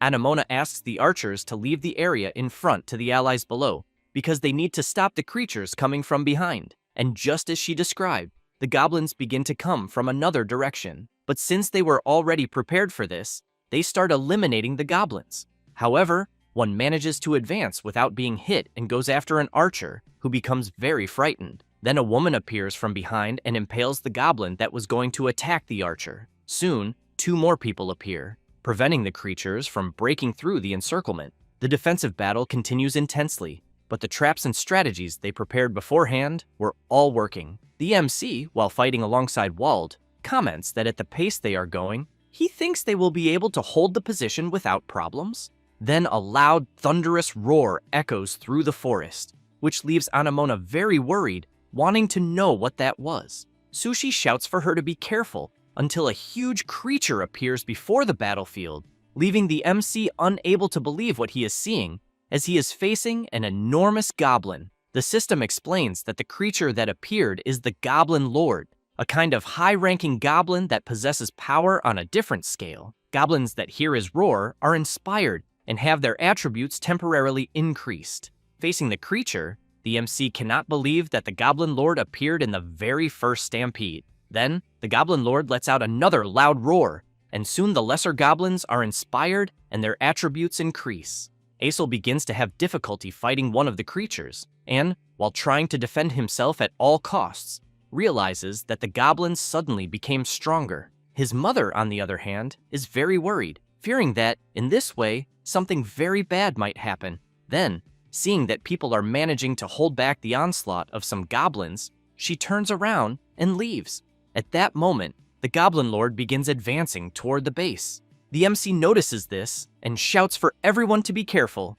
Anemona comments that they are not safe there on the watchtower and asks everyone to jump immediately. And as soon as they leap, the Goblin Lord completely smashes the tower. Anemona manages to reach the ground safely, but the archer who was with her cannot land the same way and ends up injuring his leg. The huntress drags the boy and shouts that there is a wounded person and that they need to take him inside the base because he needs a medic. Then she is surprised to see Aesol's mother rushing past at full speed holding a sword, so she starts shouting, wanting to know where she thinks she is going, but Lila does not hear and keeps running toward her son. Meanwhile, the MC is facing some goblins and their lord, but even so, he remains confident and determined to survive at all costs. Meanwhile, Lila is desperately running to deliver the sword to her son when she is surprised to see a goblin in front of her staring at her. She does not think twice and charges at it, but the hunter, from a distance, lands a direct arrow shot on the goblin. Then she goes to Aesol's mother and asks what she thinks she is doing. Desperate, Lila shouts that she needs to deliver the sword to her son because the sword he is using has low durability. Anemona makes it clear that she will deliver the sword and tells her to go back.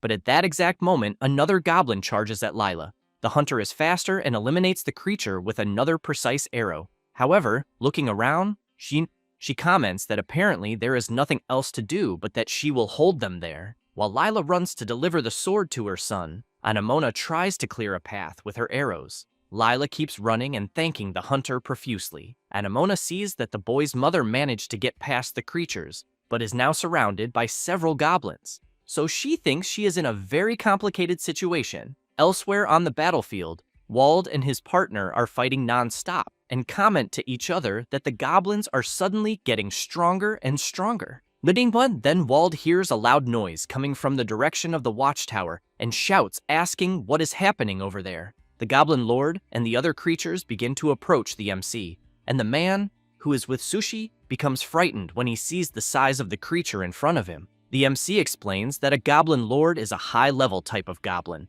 and that it should not be appearing in this seventh-day wave. From a distance, Aesol sees the enormous goblin attacking the others and shouts that he needs to go support them. The MC and his partner, while facing the lower goblins, do not notice the enormous Goblin Lord preparing to attack them. Then, Sushi realizes what is about to happen and shouts for his partner to be careful. But the creature's blow is so strong that it cracks the ground where they are and throws the MC's partner far away, along with several goblins that were around the impact area of the creature's attack. Sushi cannot believe that the enormous goblin was capable of attacking its own allies as well.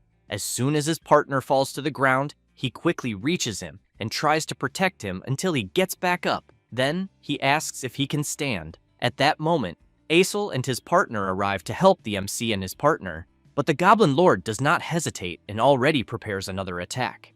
Aesol is frightened and shouts, warning that the creature is going to attack again. The Goblin Lord swings his club. Sushi pulls up his shield to try to defend, but he is surprised by something, and when the Goblin Lord attacks, the MC manages to return the very attack back at the creature. Aesol and the others are impressed by this. The boss, however, becomes furious. Sushi takes advantage of an opening and attacks the creature. Then, he reflects that a perfect defense, synchronized with timing, is a success, since he knows it is a common technique in games, but executing it in real time is frightening. At that moment, the Goblin Lord becomes even more furious and lets out another shrill roar that echoes throughout the entire battlefield. One of the goblins tries to attack the MC from the side, but Aesol appears, blocks the attack, and tells Sushi to leave that side to him because he will protect it. The MC's partner comments that he will leave the big one to him and that he will help Aesol prevent the lower goblins from trying to interfere, but makes it clear that he needs to do it quickly because he thinks they will not last long. Therefore, Sushi charges straight at the boss with everything he has and thanks his partners. As he gets close to the creature, He quickly runs to the right side, but the Goblin Lord does not hesitate and attacks. Sushi blocks with his shield and thinks it will be bad if this turns into a war of attrition, since he needs to reverse this situation somehow. Then Leafy appears calling out to him, and Sushi shouts asking her to show the random number generation console. She is confused by the sudden request, but replies that she will do it. It does not take long before she informs him that it is ready. Sushi sees on the system console that random number generation is active, and that AI balancing is also active. Leafy asks what he is checking. The MC explains that the random number generation modifier is active, and that the generation AI is overloaded, and because of that, he can use all critical hits. The little fairy asks what that means, but the Goblin Lord grows even more impatient and shouts loudly once again. Sushi explains that a critical hit is an attack that ignores the opponent's defense and deals double the normal damage. However, he knows that this was practically impossible, even in test games, since random numbers are numbers generated randomly, almost like rolling a die to deal with probabilities within the game, and that this process is called random number generation. However, he also knows that last's random number generation system has a bug that was postponed for later correction, in which, if a person blocks an enemy's attack 15 times in a row, the AI tries to adjust the random number generation system because the attacks are not landing enough, but in return, this adjustment overloads the related memory, causing the random number generation system to freeze, and, as a result, temporarily all attacks become critical hits. Hearing this leaves Leafy very surprised, since she had no idea that something like this could happen, but she also wants to know if such a thing is really possible. Sushi grips his sword tightly and replies that he thinks he can do it, but that there was a good reason the correction of this bug had been postponed, since blocking an enemy's attack 15 times in a row was something almost impossible, even in test games. However, he fills himself with confidence and concludes that he will see whether such a feat truly borders on the impossible. That said, he prepares himself and comments that he will have to defend against 15 consecutive attacks. The Goblin Lord attacks the MC, and he manages to block the first, then the second. The boss becomes furious when he sees his attacks being blocked and begins to attack frenetically. Sushi tries to withstand the boss's fury and blocks yet another attack. Assel, while fighting a creature, is surprised to see that the MC is enduring the attacks of the enormous creature. Upon blocking the fourth attack, Sushi tells Leafy that if he keeps blocking the attacks in sequence, he thinks they can turn the situation around. But Assel begins to have difficulty fighting until his mother arrives and shouts for him. Meanwhile, the MC continues trying to block the boss's attacks, who in turn becomes even more furious and tries to land a kick on the MC, which he also manages to defend. The Goblin Lord loses his balance and crashes heavily to the ground. Sushi laughs when he sees that he is managing to pressure the creature, but soon has to jump back because the boss gets back up, and then he blocks the creature's 11th attack. The Goblin Lord does not tire and tries at all costs to hit the MC, who continues blocking, reaching an incredible 13 consecutive defenses. Meanwhile, Assel is trying to hold back one of the goblins, but when he notices that the other runs toward the MC, he shouts trying to warn Sushi, who in turn blocks another attack and thinks he is doing very well, since he has blocked 14 attacks and only one more remains. But because his concentration is focused on the fight against the Goblin Lord, he is surprised to realize that one of the goblins is about to attack him. Assel appears to protect him, but when he tries to attack with his sword, it completely breaks, since its durability was extremely low, leaving the boy unable to believe that this happened at such a moment. The goblin quickly turns to attack Assel, but Lila shouts for her son to grab the sword, and saying that, throws the sword to him. As soon as Assel catches it, he eliminates the goblin without much difficulty. Sushi turns immediately, as the boss is about to strike with his club, and the creature delivers the blow, but the MC finally manages to block the 15 consecutive attacks. He laughs, apologizes to the Goblin Lord for the delay, and says that now the battle will end in an instant. With that said, he turns and charges at the enormous creature, delivering several attacks, all of them critical hits, and finally finishes with a double downward strike. The Goblin Lord sways from side to side doing nothing, and then collapses heavily to the ground. The other goblins notice that their leader has been defeated and immediately retreat from the base. Wald and the others see the creatures running away and soon want to know what is happening. Leafy goes to her creator and says that he was incredible and that he succeeded. Very exhausted, he replies that yes, but that it was by a very narrow margin. Azel looks at the boss's body lying on the ground and comments that he thinks they won. Lila is happy to see that her son is safe, but soon becomes frightened when she sees the boss suddenly opening his eyes. She then jumps in front of her son and is struck directly by the creature. Sushi stands up immediately and shouts that he did not expect the Goblin Lord to still be able to move. Then he delivers the final attack on the creature, and as soon as he eliminates the boss, Azel runs to his mother and shouts in concern for her. While he cries, she comments that she is very happy that he is safe, and that now she is going to where Azel's father is. He starts crying even more and desperately shouts, asking her not to say that. Lila makes it clear that her son needs to meet them again after a long time, because now he needs to live his life, grow up healthy, and be strong, and that when they reunite, she wants Azel to tell her his stories, because she will be very eager to hear them. Azel, realizing that his mother has passed away, lets out a cry of pain that is heard throughout the entire base. Sushi and the others are left completely speechless, and to make matters worse, it begins to rain, making the environment cold and sad, until the system informs that the mission to survive the stampede has been completed. On the following day, the first gravestone of the base is made, and Sushi is observing it attentively. Leafy calls out to her creator and says that she could not find the reason why the Goblin Lord appeared, but that at least there are no traces of modification in the game's settings. She then emphasizes that even though the title of Game Master was stolen from him, he still has the authority to manage the smaller game settings, but that she thinks it should not be possible to alter the settings freely. With his head lowered, the MC comments something about the Great Architect, which leaves Leafy confused. Sushi comments that he was being arrogant since he thought he knew everything about the world he is in just because he was the guy who created it and believed that, no matter the situation, he would be able to handle it, but that in reality, he ended up letting someone be eliminated, someone who should not have been. Leafy tries to cheer him up by saying that this may be true, but also that if her creator had not been there, the base would have been destroyed,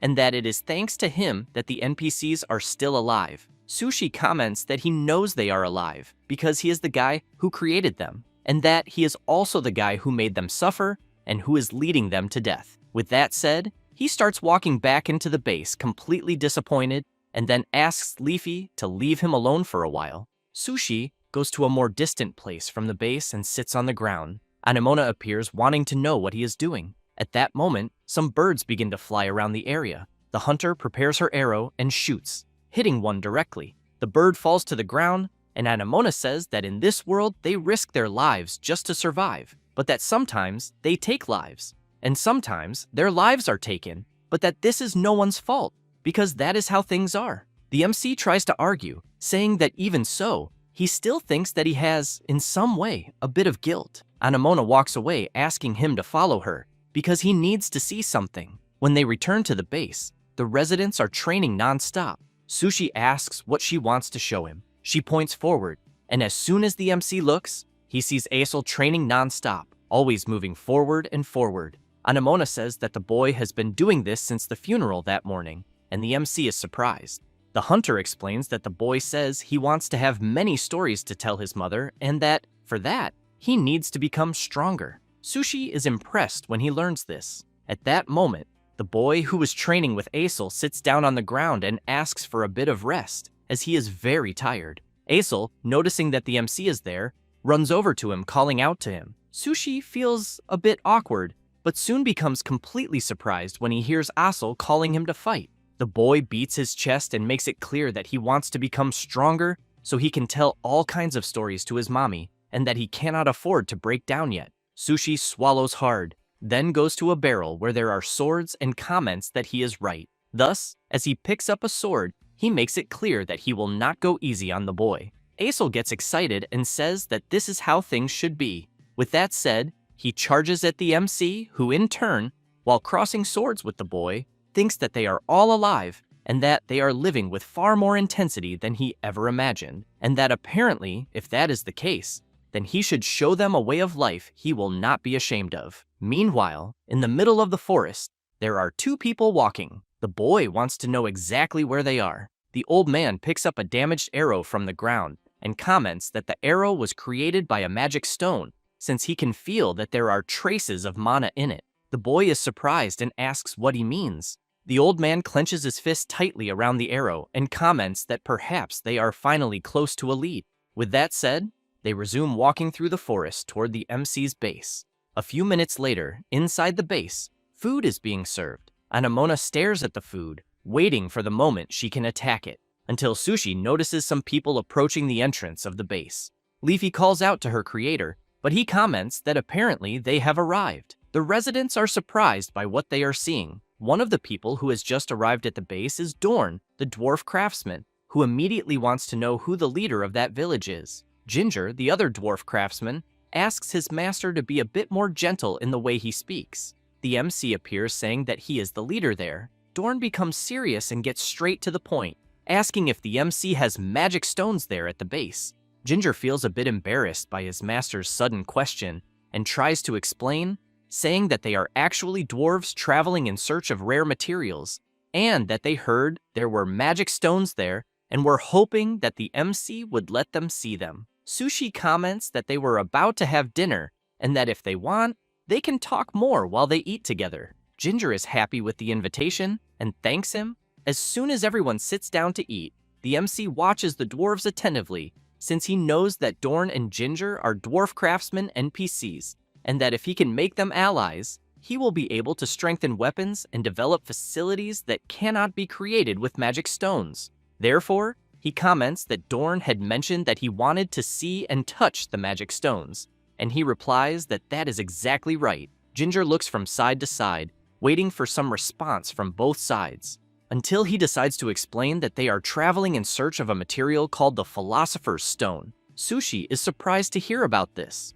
Ginger explains that the Philosopher's Stone is a legendary existence, but that it is believed to truly exist, because weapons said to have been created using it as a material still exist at that time. However, he emphasizes that no one, not even the long-lived dwarves, has ever seen the true Philosopher's Stone, and that, as craftsmen, it is the ultimate rare material that they absolutely must touch at least once. Dorn emphasizes that he understands that mana seems to be involved in the MC's refinement. Sushi keeps in mind that it is true that there is an item called the Philosopher's Stone in Last. However, he knows that such an item was defined as a reward for a special multiplayer raid mission, since it is impossible to obtain it through normal play, in the sense that only players can obtain it, and that it is not wrong to say that it is closely related to mana or magic stones. Thus, the MC comments to the dwarves that they want to see the magic stones. Ginger replies that not magic stones, since the source ore is also extremely rare, and that she understands they are precious to everyone in the village, but that she intends to use them only as a reference. So she wants to know if the MC would be willing to show them to them. Sushi comments that he would love to show them, which makes Ginger very excited to know that she will finally see a magic stone. However, the MC emphasizes that in return, he wants them to forge some weapons, since the place is attacked by monsters almost every night, and that, to protect the lives of his companions, they will need high-quality weapons. Dorn replies that it is fine, and Ginger thanks the MC and emphasizes that it will be a task for them, the dwarf craftsmen. Sushi comments that he will show the magic stones as soon as they finish the meal, but he wonders how he can make them join the village. After finishing dinner, they go to the cabin where the magic stone is.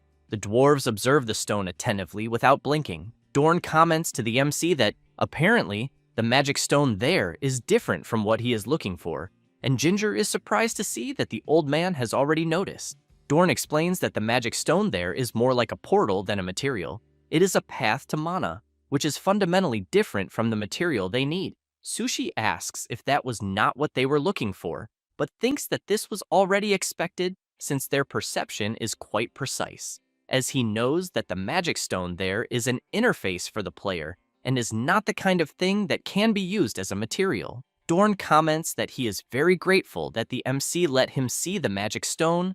However, he emphasizes that it does not seem to be a clue to the Philosopher's Stone, and that, therefore, they will depart early the next morning. Sushi explains that, on his part, he would not mind if they stayed a little longer, and that, in fact, the village has a workshop that is not being used and there are materials they could produce with the magic stones, in addition to believing that he can provide an excellent environment for craftsmanship. The old man replies no, apologizes, but makes it clear that he needs to continue his journey. The MC takes a deep breath, comments that he understands, but asks them please to at least forge the weapons, since the monsters will certainly attack that night as well. With that said, as they all leave the cabin, the MC informs them that he will show the workshop and that they should feel free to use the equipment as they wish. Leafy asks her creator if everything is all right, since she fears that at this pace the dwarves will not become allies. Sushi comments that he knows that, but that he also noticed that Master Dorn has a strong desire to find the Philosopher's Stone,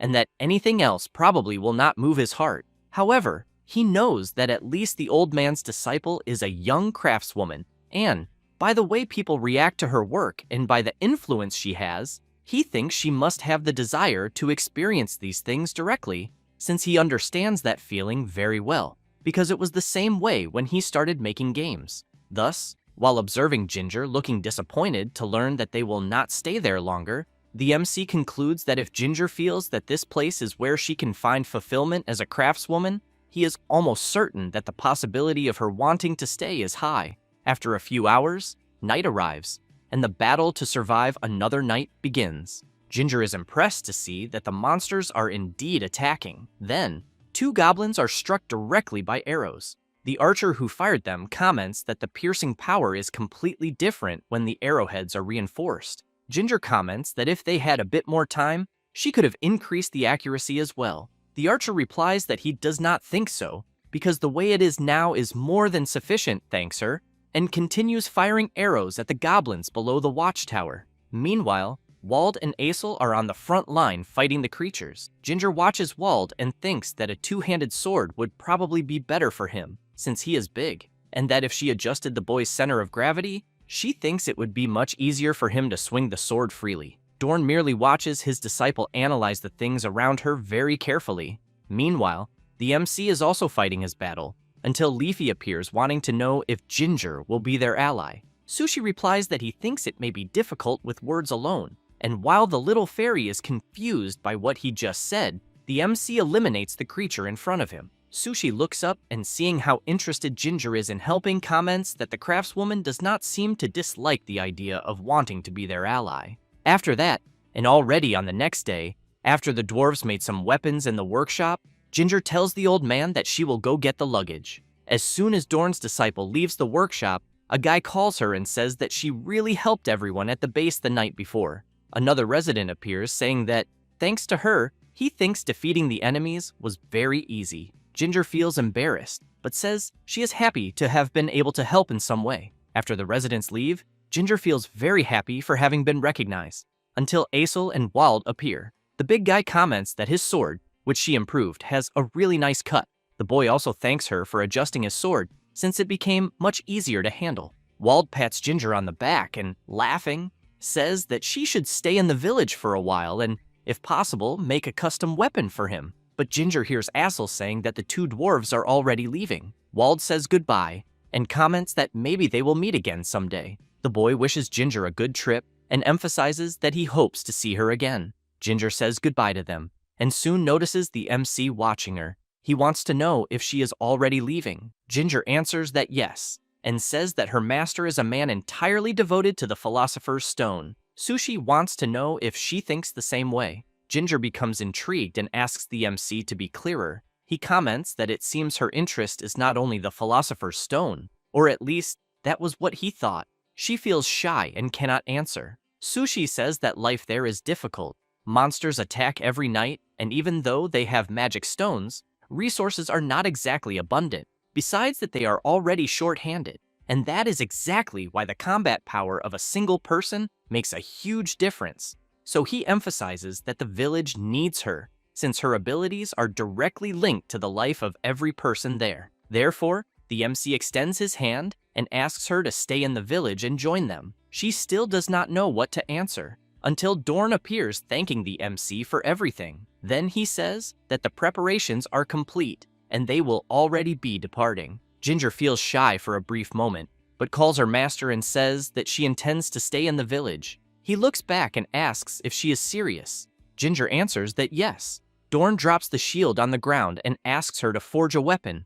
Ginger becomes confused by this request and tells her master that she did not understand. He points the axe at her and makes it clear that he cannot let a novice roam freely in nature. She is surprised, but agrees with her master's idea. After that, they go to the forge. Sushi wants to know if Ginger needs anything, since he can generate some materials with magic stones. She answers that no and thanks him, and while she works hard to forge the weapon her master asked for, she makes it clear that she would not be satisfied if she did not do it with her own power. The MC smiles and says that he understands. Therefore, he turns around and leaves her working. A few hours later, Ginger finishes her work and takes the weapon to her master to analyze. Dorn takes the sword from her hand and keeps observing it, but soon returns the weapon and emphasizes that this is not the way he aims for. Then he explains that second-class blacksmiths work looking at the goal and that first-class blacksmiths work looking at the person. Having said that,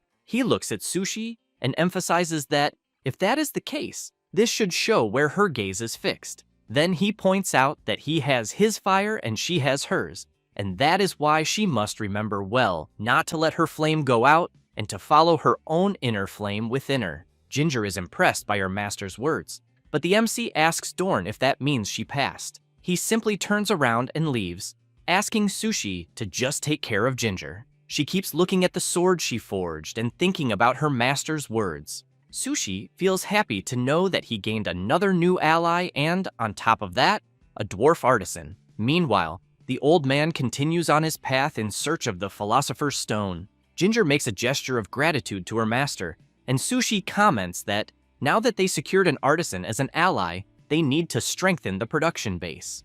Leafy gets excited and emphasizes that they will greatly increase the base's level now. 9 days later, the residents are very impressed, as they are seeing the base evolve several levels. At that moment, the village is at level 8. Ginger calls the MC and asks if this is the power of the magic stone, since it is the first time she has seen it. Sushi answers that yes, and comments that, this time, the outer walls and the workshop were renovated, and as soon as they enter the workshop, the place is completely refurbished and spotless. While Ginger is amazed, the MC says that it is the place reserved for her, and that she should use it however she wants. The artisan goes from one side to the other, observing and testing the place, and thanks the MC very much, saying that there are so many things she wants to try immediately. Sushi is happy to see that she is excited, and as he steps outside the workshop, he hears Leafy calling him. The MC comments that having Ginger on his side was a great victory, and that, considering the battles he has already witnessed, the equipment they had there was a bit unreliable. Then he explains that the amount of resources the magic stone can store also increased thanks to the base leveling up, but that he would like to stockpile mana in the next battles. Having said that, he emphasizes that now that the base's level has risen, as soon as the mana reaches a specific amount, a certain person will appear. The little fairy is surprised to learn that the MC is already thinking about yet another new ally. Meanwhile, he reflects that after making Ginger his ally, they constantly overcame the subsequent attacks, and that the quality of their weapons and armor improved considerably, and the burden on the members who went into battle decreased, since they have Ginger acting as support during combat. Because in the world of Last, where death is the end, securing supplies is crucial. However, he keeps in mind that there are less than 3 days left until the second monster stampede, and therefore, he knows he needs to hurry and reinforce the defenses. A few days later, the residents are gathered in the center of the base. Wald wants to know what the hell that pile of dirt he is seeing is. Ginger says it is a golem, and explains that it is a humanoid moved by magic that moves on its own. Sushi reflects that golems are support items that can participate in battle alongside NPCs, and that they can perform the same role as the character defined as their master. So, if the master is a swordsman, the golem can use a sword. If the master is an archer, it can use a bow, since their attributes are a degraded version of the master's. But even so, they are useful to complete the number of units.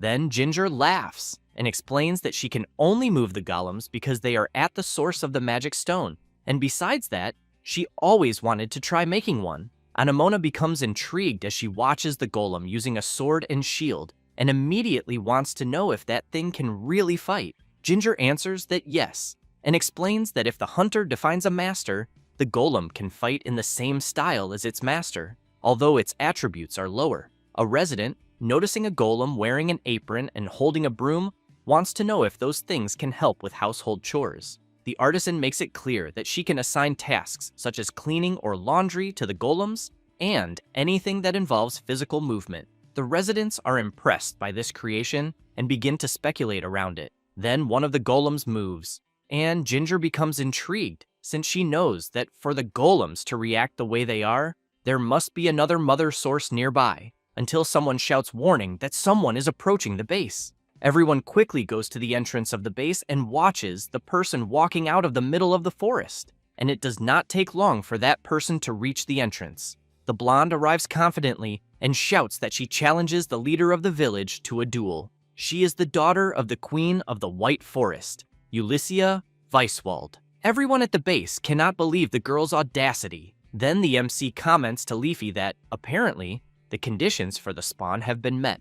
Therefore, he calls out to Ulyssia and says that for now, he is the leader of the base. She observes the MC carefully and asks if he really is the leader. Then she makes it clear that if he loses the duel, she will become the leader of the place. Having said that, she tells the MC not to worry because she will ensure the village's development. Sushi says he understands, but wants to know what will happen if she loses. Ulyssia laughs and replies that it is practically impossible, but in the worst-case scenario, if she loses, she will do anything he wants. Sushi becomes serious and asks if she is sure about that, because he thinks she might go back on her word afterward. The blonde points her finger at the MC and makes it clear that, as the daughter of Lorea, queen of the White Forest, she, Ulyssia Weiswald, will never go back on her word. Sushi and Leafy laugh at the blonde's declaration, but then the MC gets ready and accepts the duel. They both stare at each other, and the system informs that the MC's mission now is to win the duel against a mage. Some people from the village go to the watchtower to watch from a good spot, and others stay at a distance so they are not caught in the crossfire. Sylvan wants to know who the person who just arrived is. Ginger says that Ulyssia is from the Ida tribe of the White Forest, an isolated place like an elven territory, and that the elves from there rarely leave. Wald laughs and says that the elf mentions something about becoming the village chief, but wants to know if it is not easier to make the strongest the leader. Then, while some residents distribute food to the people, Ulyssia draws her magic wand and makes it clear to the MC that whenever he wants to start the duel, he can begin. Sushi takes a coin and says they will start the moment the coin hits the ground. Having said that, he throws the coin into the air, and as soon as it falls to the ground, the blonde prepares to make her first move and activates her Wind Slash ability. Sushi dodges the attack at the last instant. Wald is impressed and immediately wants to know what the blonde used. Ginger explains that it was an attack spell and that apparently the elf is skilled. Assel comments that he could not even see the attack. Ulyssia tells the MC that he has good instincts. Having said that, while launching several Wind Slash attacks, she asks how long he thinks he can endure. Sushi moves from side to side to avoid being hit by the attacks and reflects that he knows the elf is a character who eliminates a person on the first encounter, since she has a visual confirmation of overwhelming wind magic, and that, without knowing the strategy, the person is completely defenseless. Besides that she appears early, and most beginners lose to her and cannot recruit her. However, he knows that this time he is her opponent, so he charges forward. Ulyssia is surprised to see that he is advancing instead of retreating and tries to hit him. Sushi blocks and reflects that beginner wind magic has predictable trajectories based on the movement of the wand. She is quite surprised to see that he managed to block her attack easily. As he advances once more, Sushi keeps in mind that her power has clear limits, and that it may even work on monsters without armor. But the iron shield forged by Ginger will not be cut. Ulyssia activates her power once again and jumps into the air. In this way, she manages to dodge the MC's sword slash. She keeps dodging the attacks while flying. The village residents are surprised to see that she can fly and immediately comment that they also wanted to fly. The blonde prepares her wind dance ability, which begins to take the shape of a whirlwind. Sushi thinks that this is a higher level wind spell, and that if a test character is hit by it, it will be fatal. Ulysses comments that if the MC continues advancing head-on, he will become an easy target, but he activates an item beforehand. The blonde does not care and shouts for him to know his place. Having said that, she unleashes her overwhelming ability. However, nothing happens, and she ends up quite astonished at what she is seeing, since the MC is spinning something in his hand. She tries to do something before he does anything, but it is too late. Sushi throws what he was spinning in her direction. Ulysses is caught by the foot by a weighted rope and is immediately pulled hard to the ground. She becomes confused about what just happened and looks directly at her feet, realizing that she is tied to some weights. Sushi takes advantage of the opportunity, goes up to her and points his sword. Then he apologizes and comments that the level of the magic stone is still very low, since there was not enough mana there for her to release higher level spells.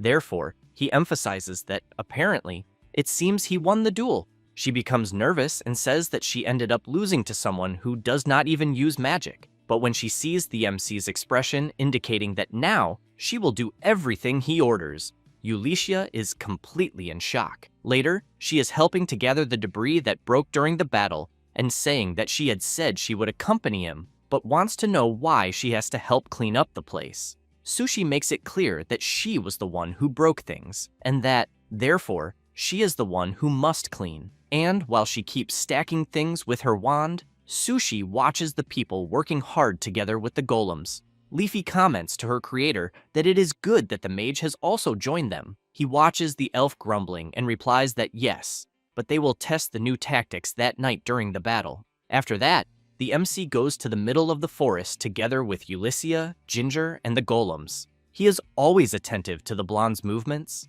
until he calls the little fairy and asks if she can somehow find out what is happening in the real world. She tries to check, but soon replies that she cannot, and says that besides the change of the game master's name, there does not seem to be any change in last. Sushi comments that there are parts of the game's flow that differ from the original, so he wants to know whether it is because he is there in the world of last, or if there is another reason, because he fears that in this way, he will not get anywhere. Then he concludes that he needs to reach level 100 as quickly as possible. Leafy becomes confused and asks him to be clearer. The MC explains that if he reaches level 100, he will be able to enter the tower. Leafy tinkers with the system and comments that apparently this tower was added in the last update. Sushi comments that even with developer mode, there is a limit to what he can do in normal gameplay mode, and that, to go beyond that, he will need the power of the tower. Then, he hears the elf calling him. She wants to know how long they will continue walking deeper into the forest.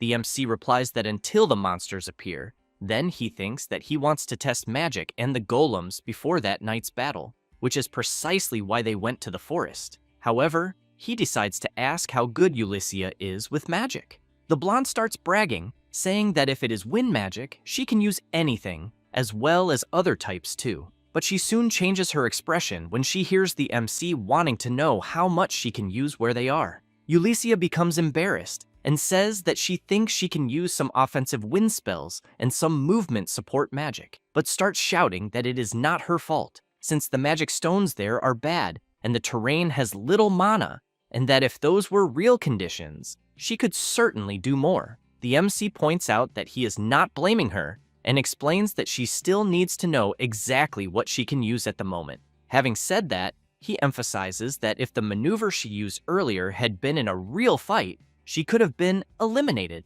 The elf does not like hearing that very much, and sulking, comments that she knows that very well. Then Ginger wants to know if the MC intends to use the golems with the elf. He answers that yes, but emphasizes that at the moment there is no one else who can use magic, and that if they increase magical power with the golems, they will have more tactical options. Therefore, he says that if he defines Ulysses as the master of the golems, they will act as her subordinates, and even if the golems are not as strong as she is, they will still be able to use magic. Having said that, he points to the golems and asks the blonde to pour her magical power into the creatures and make sure they recognize her as their master. Ulysses channels some of her power into one of the golems, and a strong glow occurs. Ginger is impressed by what she is seeing, and comments that the blonde can now send commands to the golems just by imagining them. Ulysses grabs her wand, concentrates, activates her levitation power, and then the golems begin to levitate as well, just like their master is doing. Sushi asks the elf to make the golems attack the guys ahead, but tells her to pay attention. Ulysses turns to see which guys the MC is talking about, and ends up seeing several hunter rabbits who at the moment all look super cute. She laughs and says that is fine, since the creatures ahead do not belong to her beloved forest. The hunter rabbits, as soon as they notice the blonde's hostility, immediately transform and charge forward. Ulysses activates her wind slash magic, and as soon as she casts it on the creatures, the golems replicate the same movement. The hunter rabbits are hit by several attacks. Ulysses gets excited and runs after the creatures together with the golems, and as she gets a little closer, she orders the golems to eliminate the creatures at once. The golems and the elf attack simultaneously. Some rabbits are eliminated and others flee in fear. The blonde decides not to chase them and soon wants to know what the MC thought of her performance. He makes it clear that the golem's abilities are proportional to their master, and that, therefore, she should not neglect her training. Ulysses does not like hearing that, takes a deep breath, and says that she had already said she understood. Sushi comments that he thinks it is good that she really understood, because they will need to use this in a real fight. Meanwhile, in the real world, Wataru is furious, since things are still not going as planned, and apparently he will need to take a more aggressive action. He says this while watching the MC inside the game. Back inside the game, it is already night, and the system informs that the MC needs to survive one more night. Now, he has one more ally and some golems to help defend the base.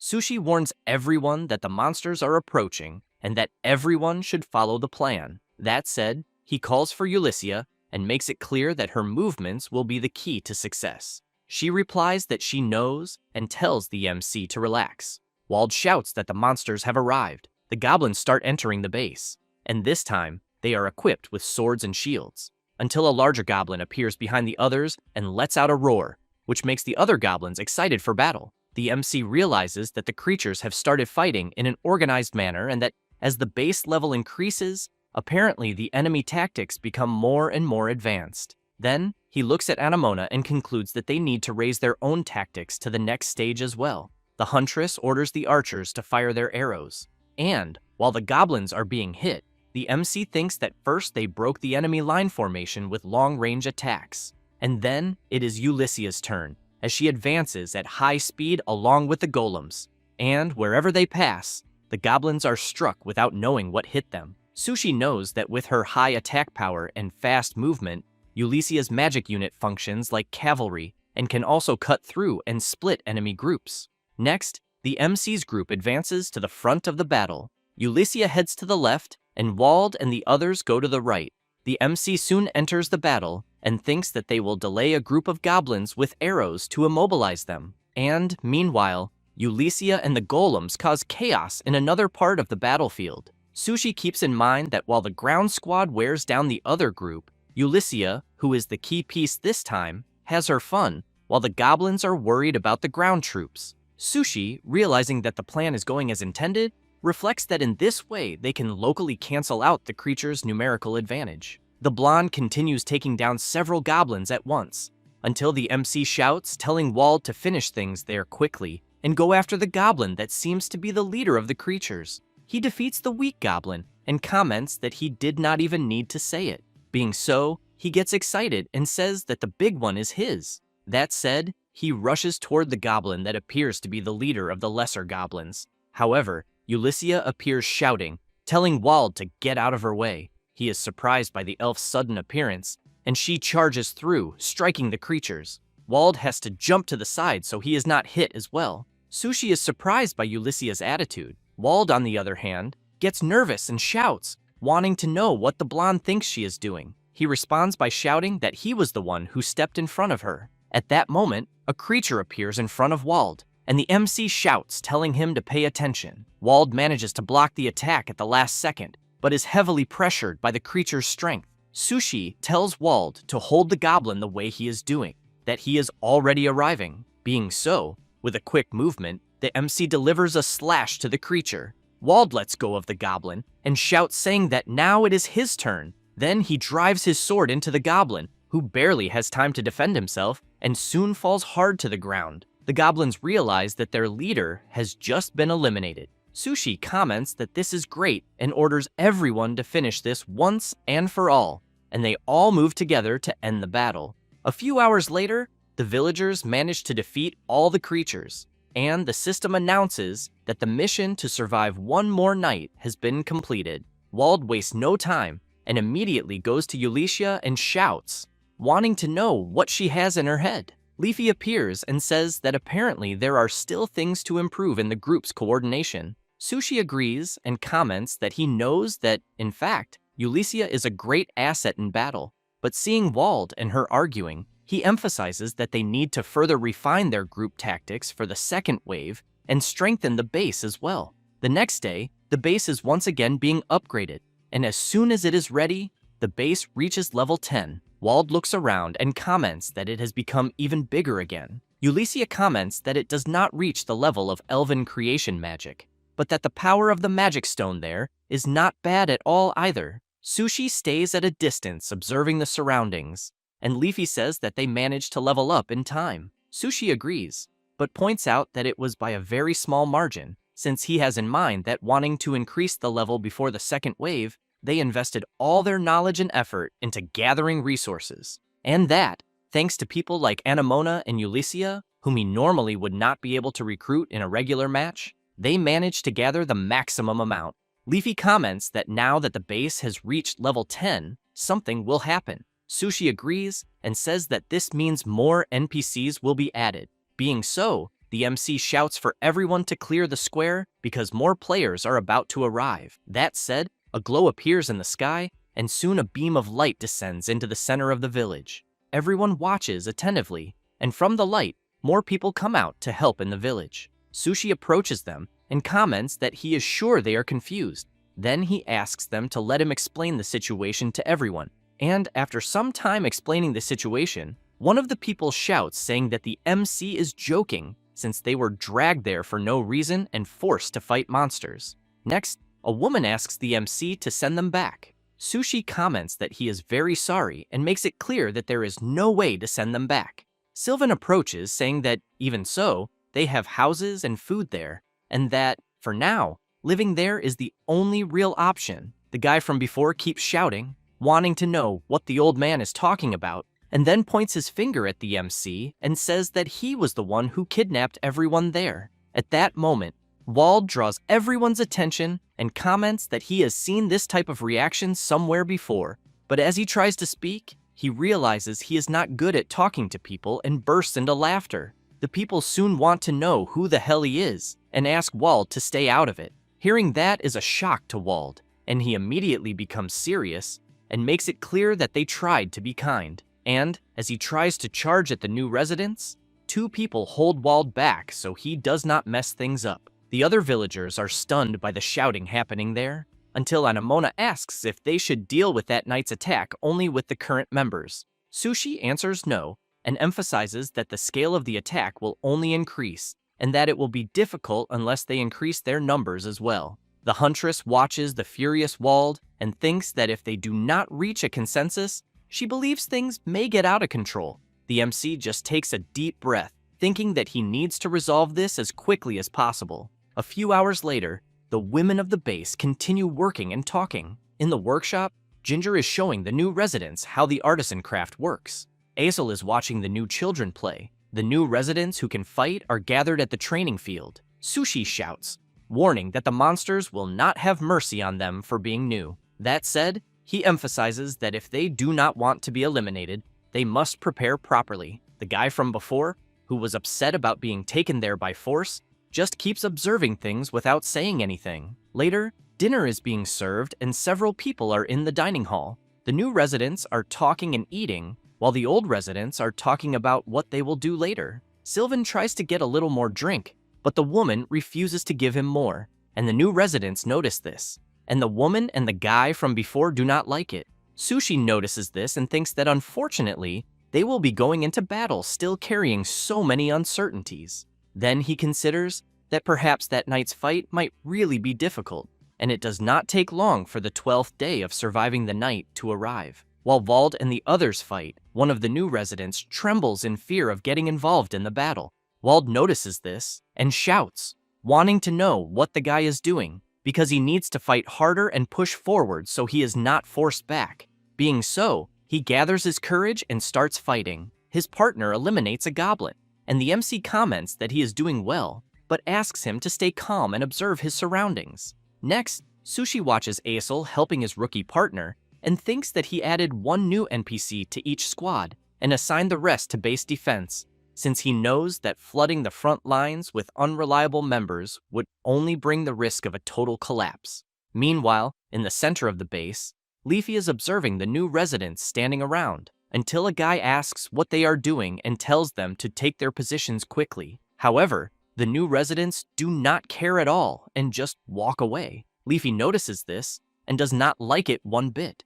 Back in the battle, the archers in the watchtower are trying to keep the surrounding goblins at bay. The MC thinks that the tactics from the last battle should work that night as well. At that moment, Ulyssia flies in with the golems and comments that now it is her turn, and they go out, causing quite a mess on the battlefield. The blonde laughs and says that goblins never learn. The MC, seeing that the elf has opened a path, shouts for everyone to keep advancing. While the older residents defeat some goblins, the new residents begin to struggle to move forward, but Ulyssia appears shouting that it is time to open the way again. Sushi replies that it is fine, since they are managing in that area. The elf once again eliminates several goblins at once, thus opening another gap in the front line. She laughs and says she is already ready for the next stage and once again goes out carving a path through the battlefield, until a red light points from the center of the forest and leaves the blonde quite startled. A goblin appears from the middle of the forest,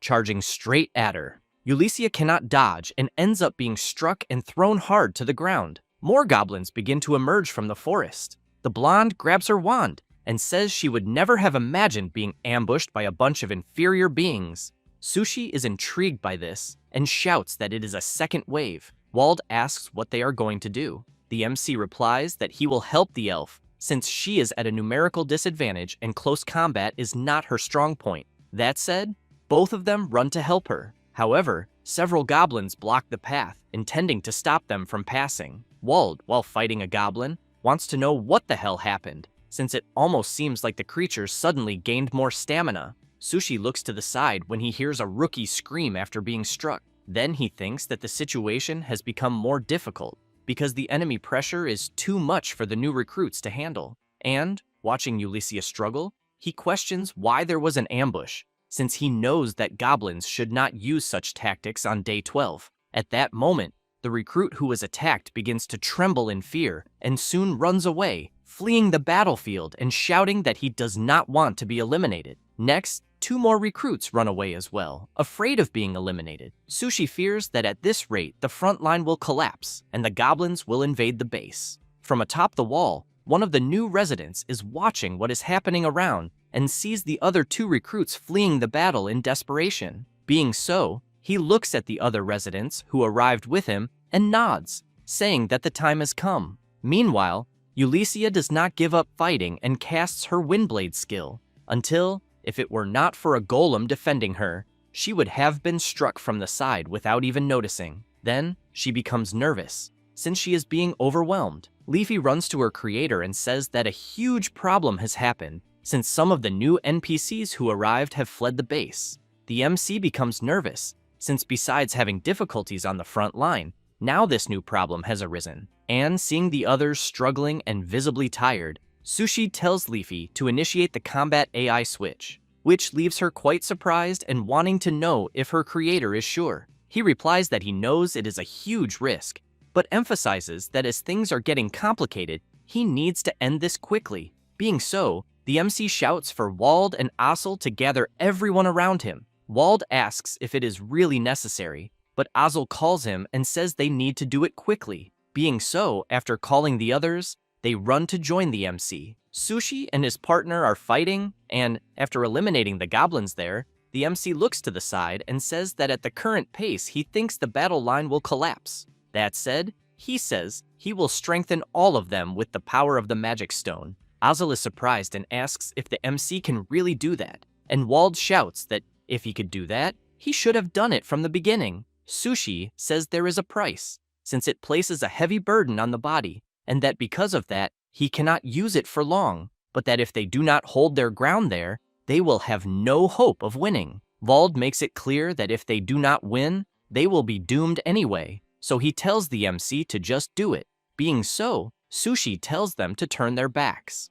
And the combat AI selection system asks the MC to choose. He thinks that since he is logged in through developer mode, he can change the AI that controls the NPC's movements to something more powerful. However, he keeps in mind that altering the combat AI overloads the characters, and that in the worst-case scenario, the NPC's memory may be corrupted, leading to their elimination. So he knows that this is a double-edged sword that he cannot use all the time. And, as soon as he selects the Exceed option, he tells everyone that it is done. Aesel is impressed, and Wald comments that he feels immense power running through him. The MC makes it clear that this will not last long, and that they need to meet up with Ulysses quickly. While running, Aesel notices something, since he is seeing that apparently the enemies seem much slower. And, while they fight to open a path to reach the elf, Wald comments that it is too easy and asks for more goblins to appear. Where Ulysses is, she is having to retreat while fighting several goblins at the same time. However, she realizes that she is heading straight toward where there are even more goblins and becomes worried since she thinks she will not be able to move in time. The goblins shout and charge at her, but one of the creatures is struck directly by a sword slash. The elf notices that reinforcements have just arrived. Sushi shouts, asking if she is okay. Wald emphasizes that they went there to save her skin. Ulysses crosses her arms and says she did not need help, since she was already going to handle the situation alone, until suddenly, a guy drops to his knees on the ground, and Wald immediately turns around asking what is happening. The guy starts coughing up some blood, and Aesel also becomes worried, asking if he is okay. Sushi says that it is the price of the strengthening magic, and that they will not last much longer either. Then he makes it clear that since they do not have time, they need to defeat the goblin leader as quickly as possible. That said, the MC tells the elf to leave the golems on defense and for the others to prepare for the attack. Ulysses activates her wind dance magic, and while she opens a path, the others follow behind, advancing. The elf's attack strikes several goblins at once, and the ground troops advance on the goblins that are scattered. Sushi runs toward a group of goblins and quickly thinks of something, and, as he throws the sword, he tells Aesel to use it as a step and jump. The boy wastes no time, jumps onto the MC, and while one of the goblins is struck in the foot by the MC's sword, Aesel propels himself forward and eliminates the goblin leader. After managing to survive the second goblin horde, everyone is being treated in the center of the base. One of the people is complaining that his body hurts a lot and that he will never do this again. Sushi appears saying that Aesel did very well, but wants to know if his body is okay. The boy thanks him, but says he is in a bit of pain, until Leafy appears apologizing to her creator for not having managed to stop the deserters. He comments that there is nothing to be done, but that in any case he wants to know if she knows where they went. The fairy says that apparently it seems they are trying to leave the forest. Sushi takes a deep breath and comments that the monsters will block them and they will return soon. Next, he looks at the people being treated and comments that there are 2 days left until the next wave, and that they need to build a stronger defense system. Meanwhile, in the middle of the forest where the deserters are, the one responsible for the rebellion comments that the food has been secured and that he thinks it should last until they leave the forest. And, as they continue walking deeper into the forest, a creature watches them from the top of a tree.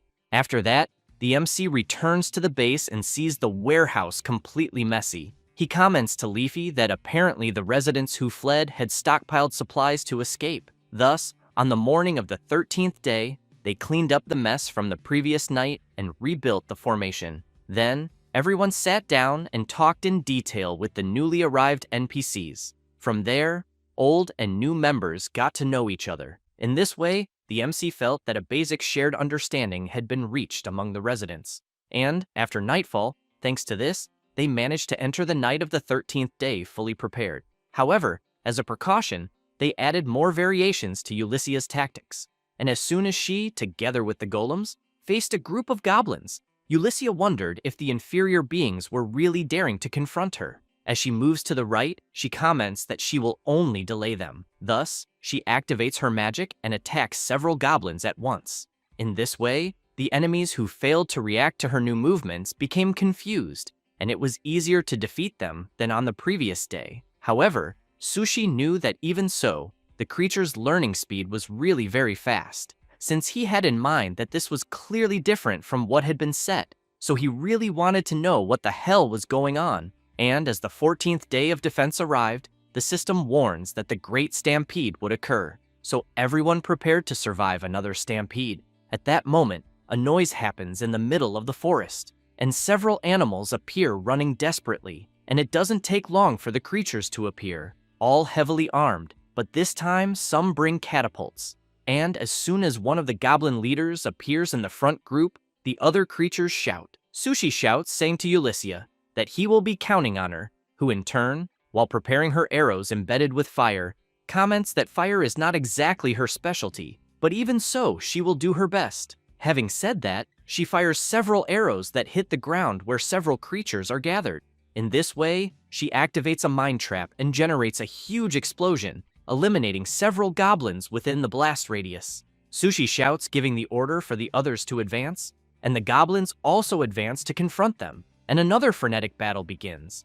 Azel shouts, asking to keep the right side secure. Anemona from the top of the watchtower comments that she will eliminate the enemies approaching from the left, so she wants the other archers not to wait for a signal and to keep shooting non-stop. Several arrows are launched at once, and the goblins advancing near the watchtower are hit. Azel remains firm on the right, preventing the enemies from advancing. However, some goblins manage to get close to the wall, but one of the residents inside the barrier notices the goblin's intention and quickly shouts, warning the others inside that the creatures are approaching rapidly. Meanwhile, Leafy is hoping everyone holds on. Meanwhile, the MC continues doing his part, eliminating several goblins, and thinks that at least their initial formation has held firm so far, but he wants to see how the enemy will respond. At that moment, some people walk strangely toward the wall. From above, a guy notices this movement and comments to his partner that there are people approaching, until, upon observing more closely, they realize that they are the residents who had fled. The guy quickly comes down from his post and comments that in the end, the traitors have returned, but that it is still fine, and that he will let them in. And, upon opening the gate, he says that there is a battle happening right ahead, and that they should grab weapons and help. But he ends up very surprised, as he sees that the residents who had fled are all turned into zombies. And as soon as everyone hears a strange noise, they immediately turn to see what is happening. Leafy sees some residents being eliminated at the entrance of the wall by the zombies, and is shocked, thinking she cannot believe what she is seeing, just like the other residents, who also try to understand what is happening. The zombies begin to advance into the base, and the fairy becomes worried, since the residents have turned into undead. At that moment, one of the residents, still not understanding, asks one of the zombies what is wrong with him, but ends up having to dodge quickly to avoid being hit. Leafy remains confused about what is happening, because she knows that such a phenomenon should only occur later. However, she knows that her creator is currently busy fighting on the front line, but even so, she needs to notify him immediately and begins to interact with the system until she finds what she was looking for and thinks that it should be enough. Thus, Sushi is surprised since he is seeing a call from Leafy, and while fighting, he thinks that apparently voice chat also works, and that he had ignored it, thinking it was just a feature for friends. Then he answers the call and is quite surprised to hear Leafy shouting, saying that the undead have invaded the base. Sushi wants to know how that is possible. The fairy explains that the undead NPCs who escaped are invading the production base. While fighting a goblin, the MC hears Leafy saying that the creatures have already invaded the interior. He thinks that the event where NPCs are turned into undead by enemy magic should not happen before level 30, and, since the enemy's magic should not even exist at this moment, he questions why this is happening. Meanwhile, on the other side of the battle, the elf is fighting frenetically. Then, Ulyssia launches her wind-cutting ability together with the golems, but this time the goblins have shields and block the attack. She becomes worried, and after trying her attack in several ways again, and seeing that the goblins are blocking it, she thinks this is becoming very irritating, until she hears a noise and immediately turns to see what it is. At that moment, some goblins begin bringing a contraption to help them climb the wall. Anemona notices this and becomes alarmed, thinking they are in trouble. Thus, she jumps down, telling the other archers that she will leave the post under their command, and upon reaching the wall, she sees some residents being attacked by others, and immediately wants to know what the hell is happening. She prepares her bow and fires, hitting one of the zombies, which falls to its knees, but soon stands up again as if nothing had happened. The huntress becomes intrigued, wondering why her arrows are not having any effect, and at that same moment, the goblins continue pushing the contraption toward the wall. Ulysses notices the approach, but is quickly surrounded by a group of armed goblins. She prepares her magic and shouts, saying they are in her way. However, it is too late, and the contraption brought by the goblins begins to damage the wall. Anemona runs to try to stop it, and the MC, while continuing to fight, becomes worried and thinks that the enemies are even using siege weapons, since he knows that this completely surpasses the scope of the second stampede. And to make matters worse, the goblin leader is still very far from the battle. At that moment, with the help of the contraption, the goblins manage to reach the top of the wall. Ulysses is still surrounded by the group of goblins, and Aesel and Wald are very busy fighting on the front line. Sylvan, upon seeing the goblins entering the base, starts running and shouting. Leafy prepares for the worst, and the MC reflects that at this rate, he fears they will be overwhelmed. Then he questions what he will do, but soon decides to help the base, and shouts asking the residents around him to regroup with Wald. Having said that, he rushes at full speed to defend the base. The elf continues trying to use her wind ability, but the goblins defend with shields, until she shouts asking for the MC's help. And he appears running, shouting that he will break the enemy's formation and that she should calculate the right moment to attack. Thus, Sushi takes 3 throwing bombs from his inventory and throws them to break the goblins' tight formation. A huge explosion occurs, and the other goblins around the blast area become disoriented due to the strong impact. Ulysses realizes that the creature's formation has been successfully broken. She then quickly prepares herself and launches her attack together with the golems, and this time, they are hit directly. Sushi takes advantage of the opening and advances, and while fighting a goblin that has just appeared, he looks ahead and comments that they need to destroy the siege weapons. However, he ends up surprised, as another group of goblins has just appeared. Sushi becomes worried, thinking that the enemies do not stop appearing. Then he shouts, calling for Anemona, and asks her to use fire arrows, but to aim at the base and not at the goblins. She is surprised by the request, but even so, she decides to follow it and gives the signal. The archers at the top of the watchtower prepare the fire arrows and then launch them. Some goblins are hit, as well as the main target, the siege weapons, but the battle in several areas continues to be frenetic. The MC, while defeating another goblin, thinks that he is not managing to advance, until he sees another call from Leafy, and upon answering, he apologizes to the fairy and says that it will take a little longer for him to reach where she is. However, he comments that there should be holy water that she made stored in the warehouse, so he asks Leafy to use it. She is surprised and comments that she cannot interfere in the game. Sushi asks her to use the text dialogue interruption function, which surprises her even more, since she has in mind that this function allows developers to edit NPCs and that, if she uses such a function, she can forcibly alter the NPC's dialogue text. Leafy says that she understands and asks if, by using the function her creator requested, she will be able to tell everyone what she wants to say. He replies that yes, and emphasizes that it is difficult to use because it seems artificial, but at the moment they have no choice. Thus, Leafy wastes no time and activates this function. Then she turns and sees Mr. Sylvan fighting against an undead, so she looks for him in the text dialogue interruption list, and, after selecting him and making the change, Sylvan shouts, asking everyone inside the base to listen to him carefully. Then he explains that the weakness of the undead is holy water, and that they need to bring it from the warehouse immediately. One of the residents asks what the old man just said. Sylvan shouts, asking them not to waste time and to run to the warehouse to bring the holy water. The residents run off, commenting that they did not understand very well, but that they will follow the request. But as soon as several residents leave the place where they were, the zombies advance towards Sylvan, who becomes very frightened and,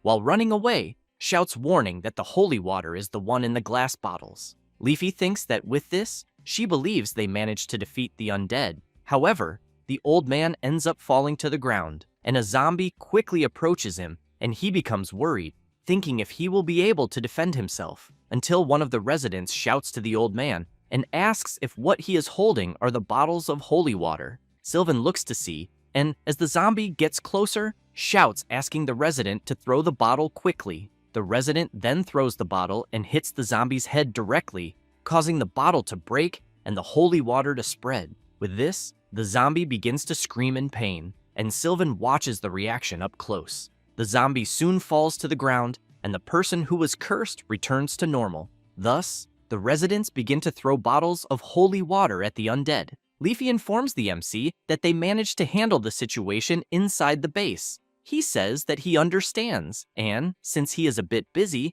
entrusts her to handle the situation there. She becomes confused by this, but says that she understands. Meanwhile, near the wall, the residents manage to destroy the goblins and the siege weapons. However, they become frightened upon hearing a loud noise. Ulysses, who is closer to the forest, cannot believe what she is seeing. The MC, upon seeing this as well, comments that this is not a monster that should appear at this moment, and that because of that, he thinks things are becoming a bit suspicious, since several trolls, gigantic creatures with immense strength, have appeared, and that even though they are not intelligent, ranged attacks do not work, and they soon charge forward. Sushi dodges the first attack, and Ulysses prepares her skill and launches it at the troll, but is completely shocked, as her attack has no effect at all. Sushi dodges another attack and shouts, warning the elf that ranged attacks will not work against trolls.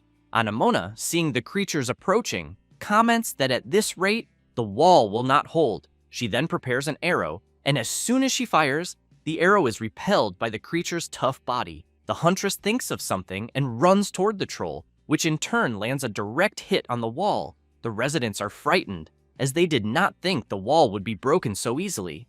Anemona approaches the huge creature, takes her dagger, and prepares for direct combat. Meanwhile, the MC, while dodging attacks, thinks that he knows the NPCs are getting stronger faster, but on the other hand, the enemies are too.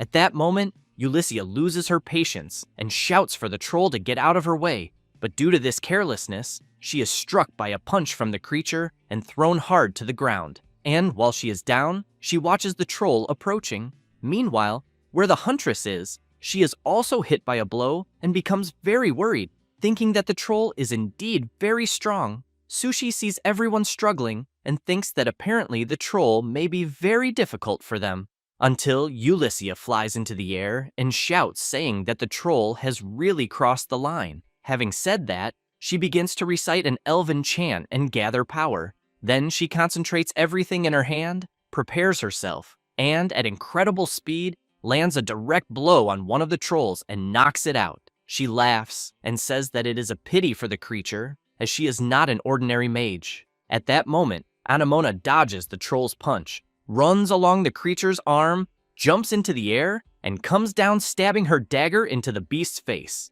And thus, she manages to deal heavy damage to the troll, returns to the ground, laughs, and comments that taking down big ones is what gives the most pleasure. The MC, upon seeing this, is completely surprised and immediately remembers when the huntress had said that sometimes they take lives and sometimes theirs are taken. But even so, it was no one's fault. Thus, Sushi smiles and comments that he had not yet managed to get rid of his own prejudices. Then he advances, delivering a critical slash to the troll's leg, dealing heavy damage. The MC takes a deep breath and thinks that, as the creator, he cannot afford to be pathetic. Then he fills himself with confidence and prepares to go all out against the troll. Meanwhile, Anemona runs to dodge another troll attack and, while grabbing something from her pouch, thinks that trolls tend to be attracted to shiny things. So she throws a bright gold coin into the air, making the troll look up. She takes advantage of the opportunity, jumps along the creature's arm, prepares her dagger, and lands another slash on the troll's eye, which then tries to smell the hunter to locate her. Anemona grabs something from her pocket and thinks that she knows trolls have a keen sense of smell, and as soon as it comes at her, she throws a vial of pepper into its face and concludes that this sense of smell is its weakness. Upon inhaling the pepper, the creature drops to its knees.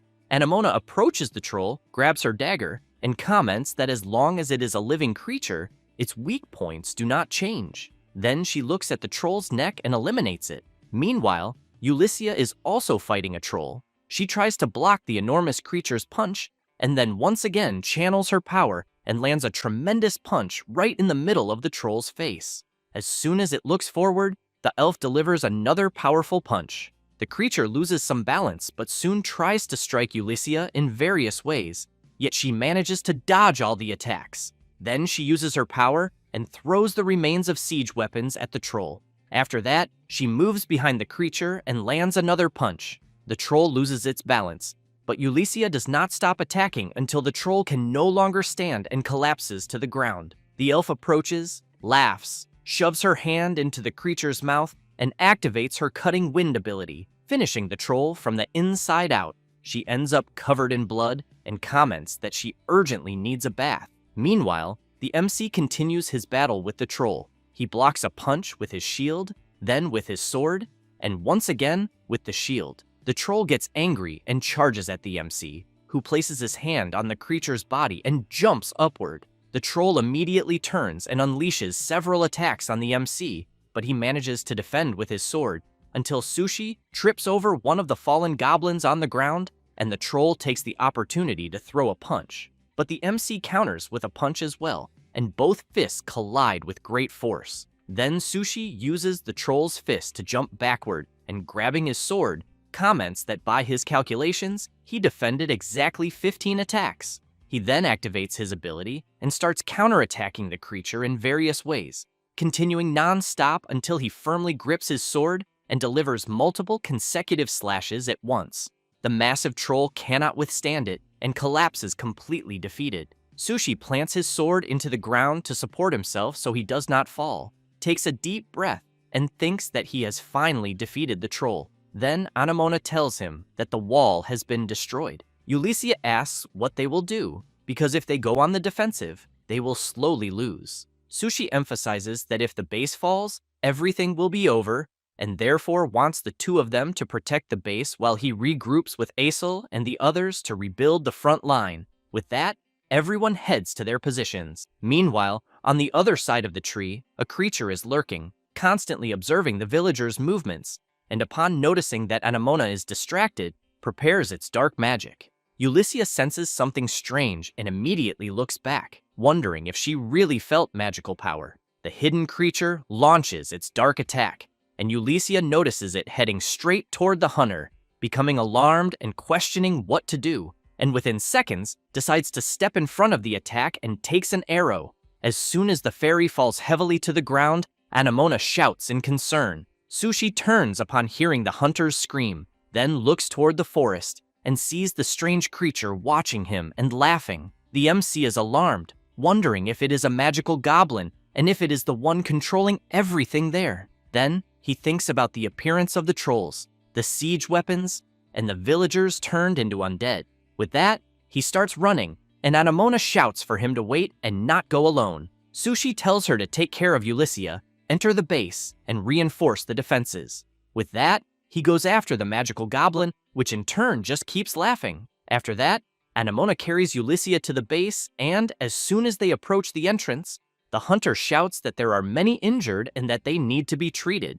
After placing the elf on the ground to receive care, she looks back and sees several unconscious villagers. Then Ginger tells everyone to get out of the way because he will begin emergency repairs on the wall. Some villagers help by carrying and placing logs on the damaged section of the wall. Anamona jumps onto the wall and begins to observe the battlefield. Wald is fighting non-stop until Aesel shouts for him, and then, while blocking one goblin, attacks another and asks where their leader is. Wald replies that he can see him but cannot get close, as he is behind several lesser goblins. Anamona comments that the enemy boss will not be easy to defeat either, and, while preparing her arrow, says she is worried about the MC, but knows she cannot leave. With that, she fires the arrow and eliminates another goblin. Leafy becomes worried and shouts, asking if her creator is fighting alone, who in turn has his hand on the ground, very tired, and, to make matters worse, is surrounded by flames. Concerned, he tries to look back to see where the magical goblin is, and, upon noticing more flaming arrows coming toward him, jumps to the side to avoid being hit. Then, he takes a dagger from his inventory and throws it.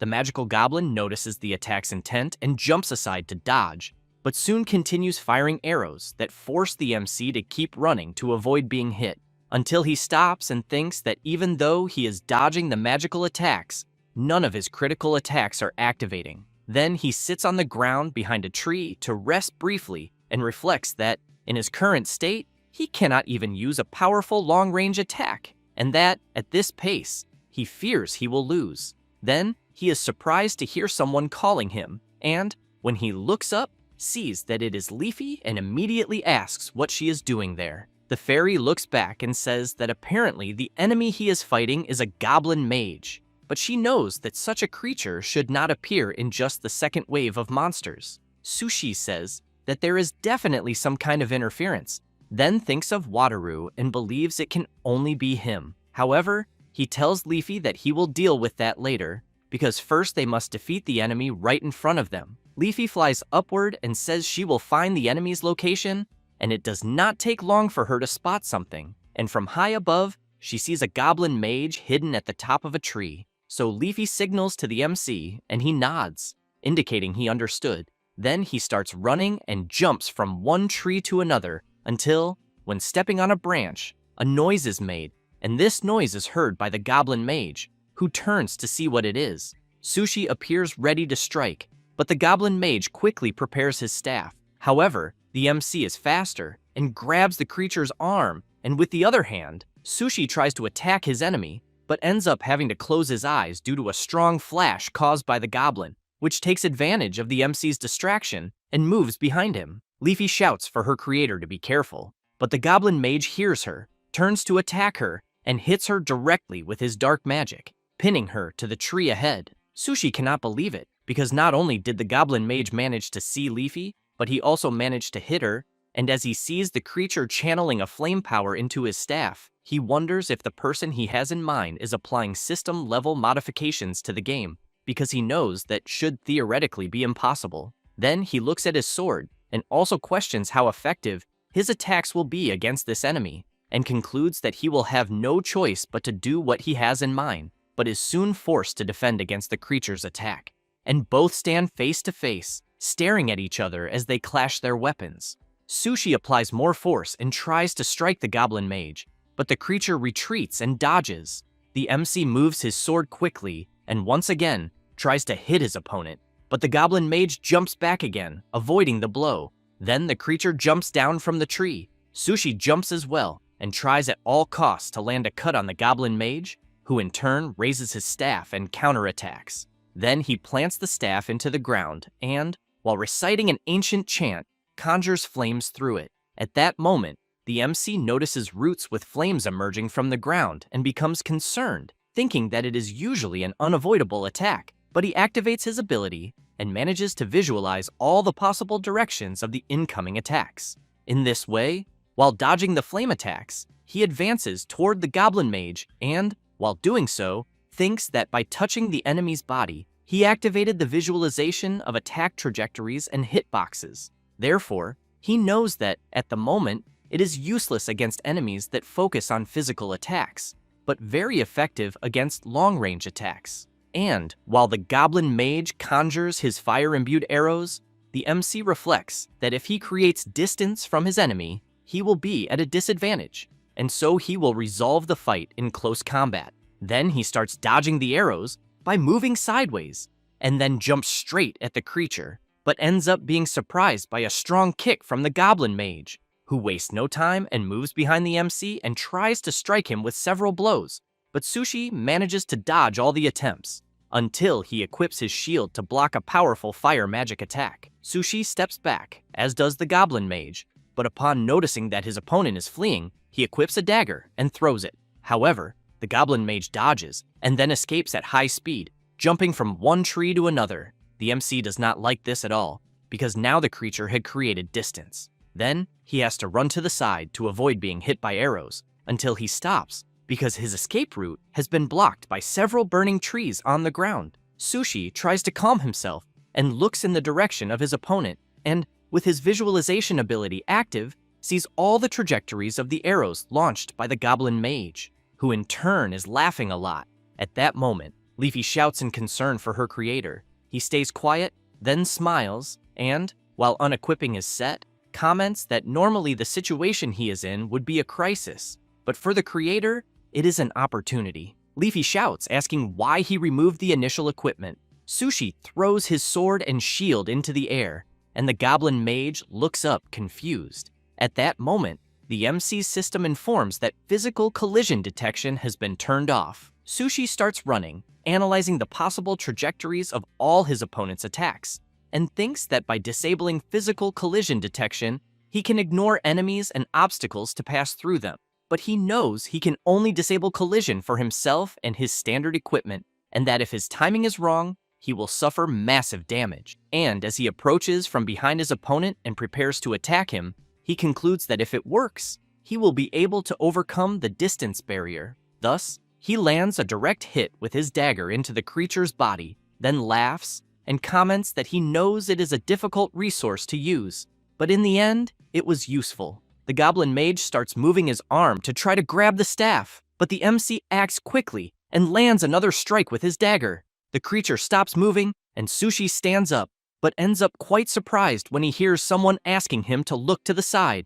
And as he disappears, the goblin mage says that he will be waiting for the MC in the tower. Sushi does not understand anything, just like Leafy after being freed. Then the lesser goblins near the base hear a noise which catches Asel's attention as he sees the creatures retreating. Anemona asks if they have won. Leafy goes to her creator and calls him. He comments that he is waiting, then becomes serious and tells Leafy that the goblin mage said that he would be waiting for him in the tower. She is surprised to hear this. And while the goblins leave, the system congratulates the MC for having survived another wave of monsters.